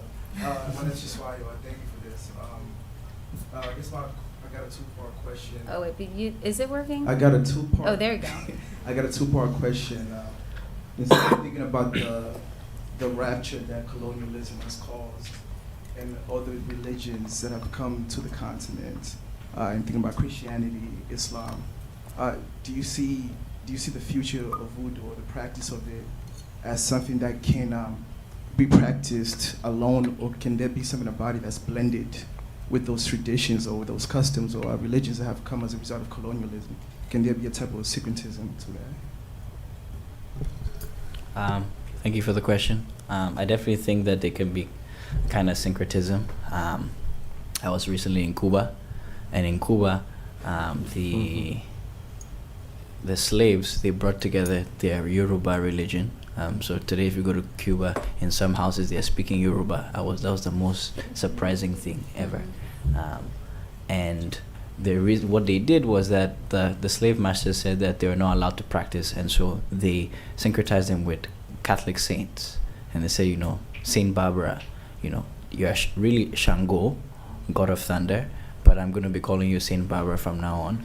And when the white master comes and sees me, I'm praying to Saint Barbara, and take it like that. And so today, when you go to Cuba, you see you go to a church and you see Orisha worshippers at the same time Christians in the same place worshiping. And for me, I was so happy to see that. I think traditional African practices are very syncretic.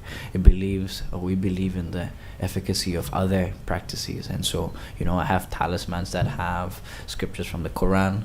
There are some incantations and rituals that we do that the incantation is, I can do all things through Christ who strengthens me.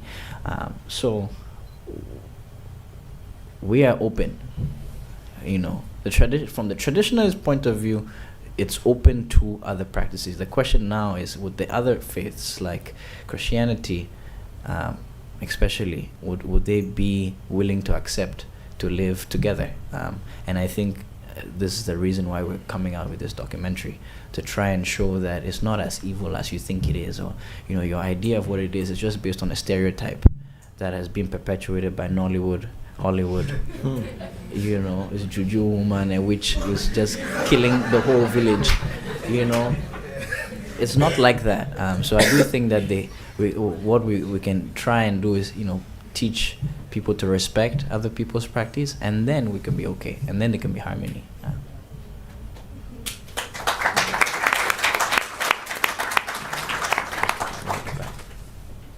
Okay, we probably have time for 2 more questions. Now we're gonna. I know you had to.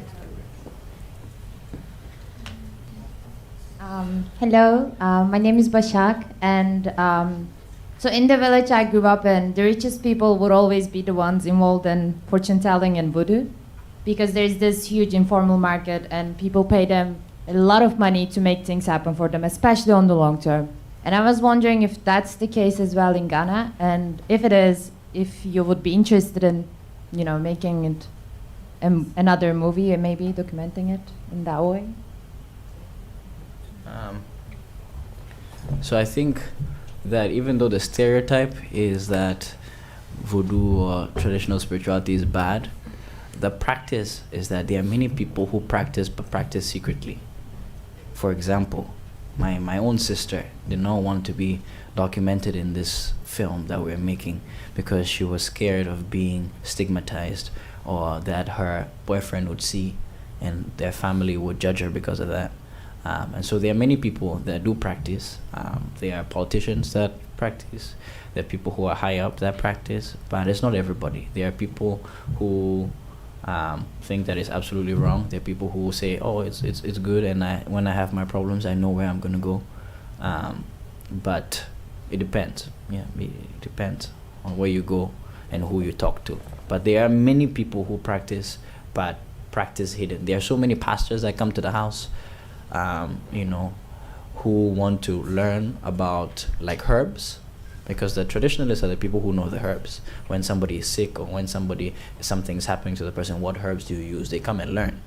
But then, they come and learn, and then they go to their church and then they start criticizing us, which I think is hypocritical. One more. Okay, we're gonna go with one last question, this side of the room.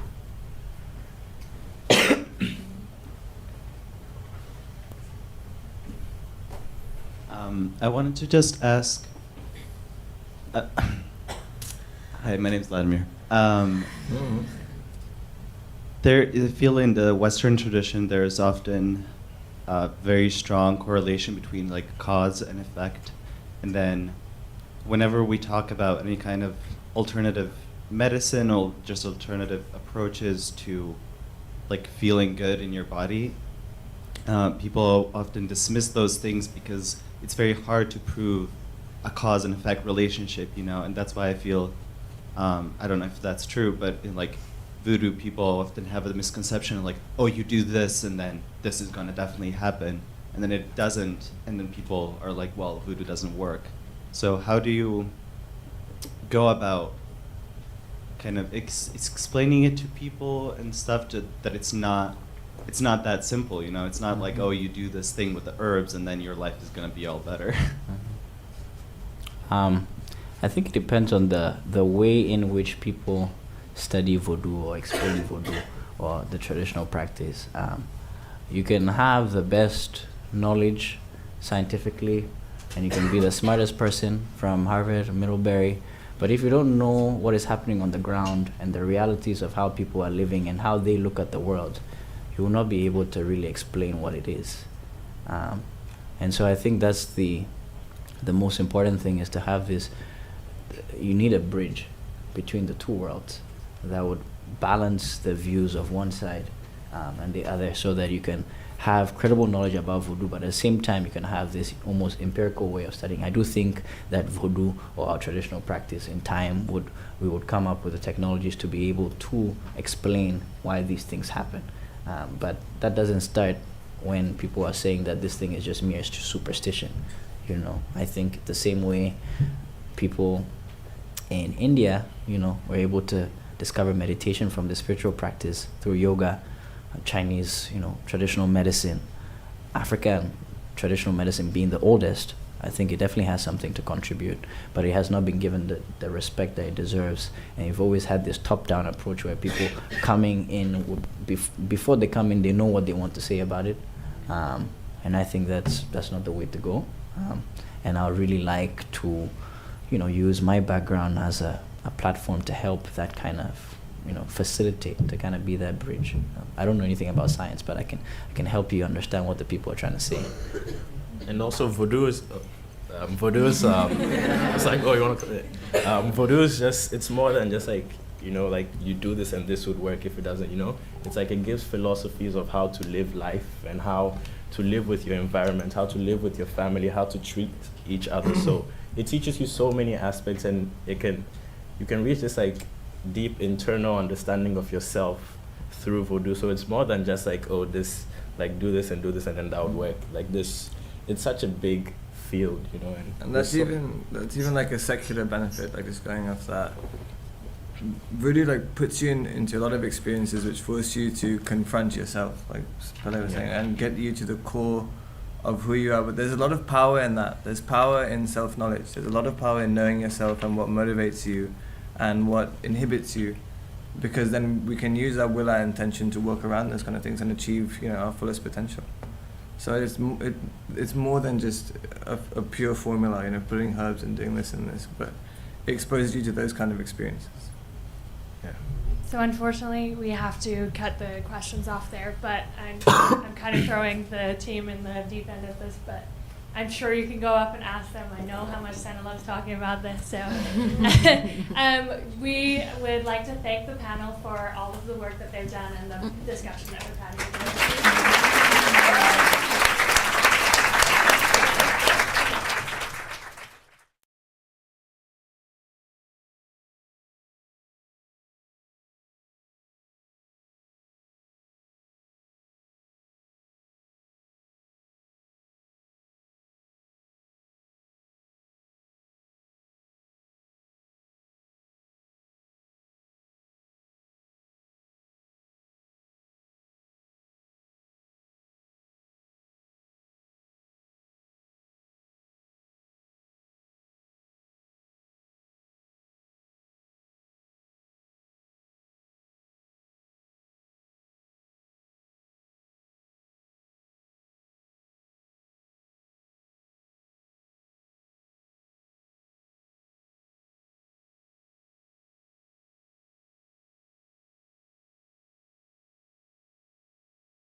Did you know there's a Voodoo shrine in the heart of Accra? This is African Magic Temple, a Voodoo shrine led by Bokor Christopher Voncujovi, a renowned Voodoo and Afa priest who also happens to be an OG international magician from Hohwe, Ghana.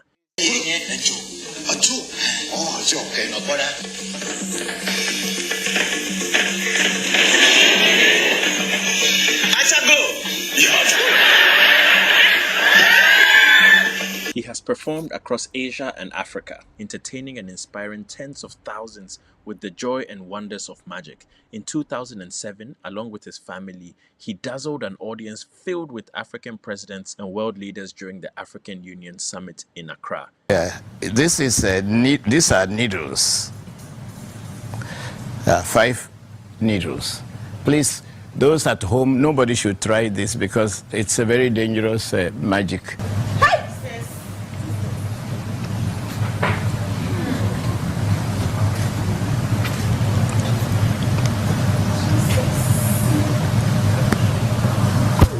Show it to the camera.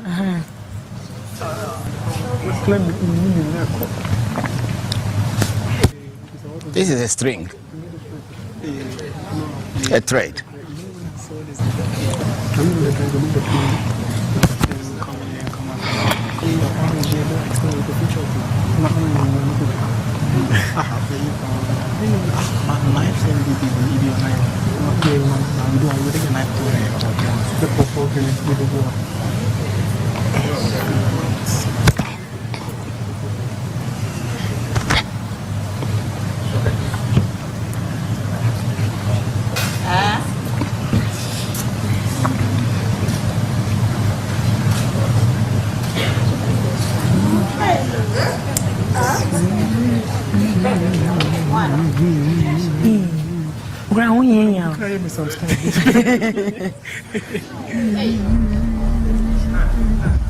Yes.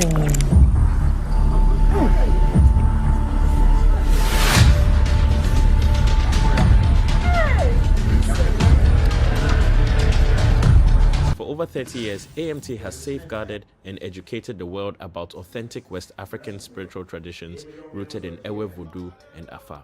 Through thousands of hours of online content, AMT has made Voodoo knowledge and practice more accessible while redefining the global narrative around the practice. We provide spiritual consultations, ancestral feeding rituals to honor your ancestors and empower yourself, as well as a range of various initiations. Every year, AMT welcomes and supports practitioners and knowledge seekers from all walks of life on their journey to connecting and learning more about indigenous African spiritual practices, heritage, and philosophy. Through interactive and experiential shrine tours, AMT has hosted visitors from across the world, including groups from NYU's Public Health Masters Program and Birthright Africa, a diaspora organization based in the US. We are even working with the University of Bremen in Germany to repatriate stolen Voodoo from the colonial period. And yes, we did speak with the Voodoo through an Afa divination, and they are very much alive.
same to you. How are you? Are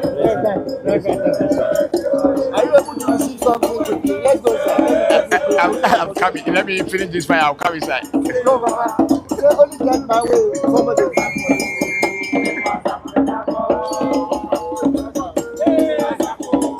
Go for it.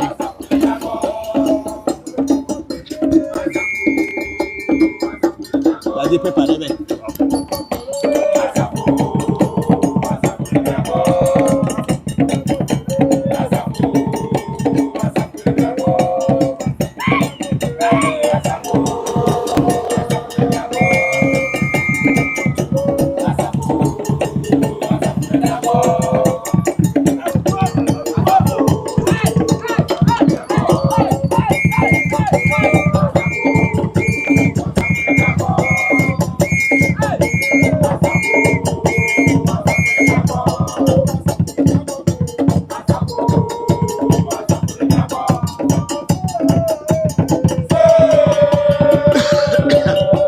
tripod, because tripod I may the life work.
Bokor apapa lave. Quoi? Oh, now we catch you. I know you mean the code. I know you mean the code. You my job boy. Then you came here.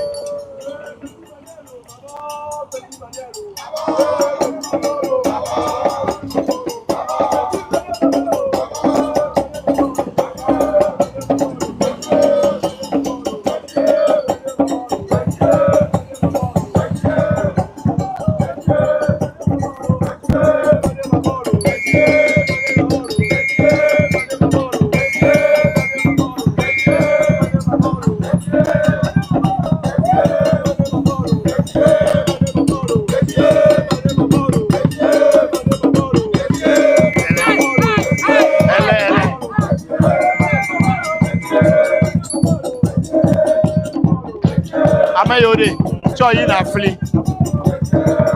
Na lack by the water.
na mele careful every better about for ke na mele ba no me do ke so aba no me yi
me ba me jame ile gomen am na transmit that call Madura me call the other phone ma we phone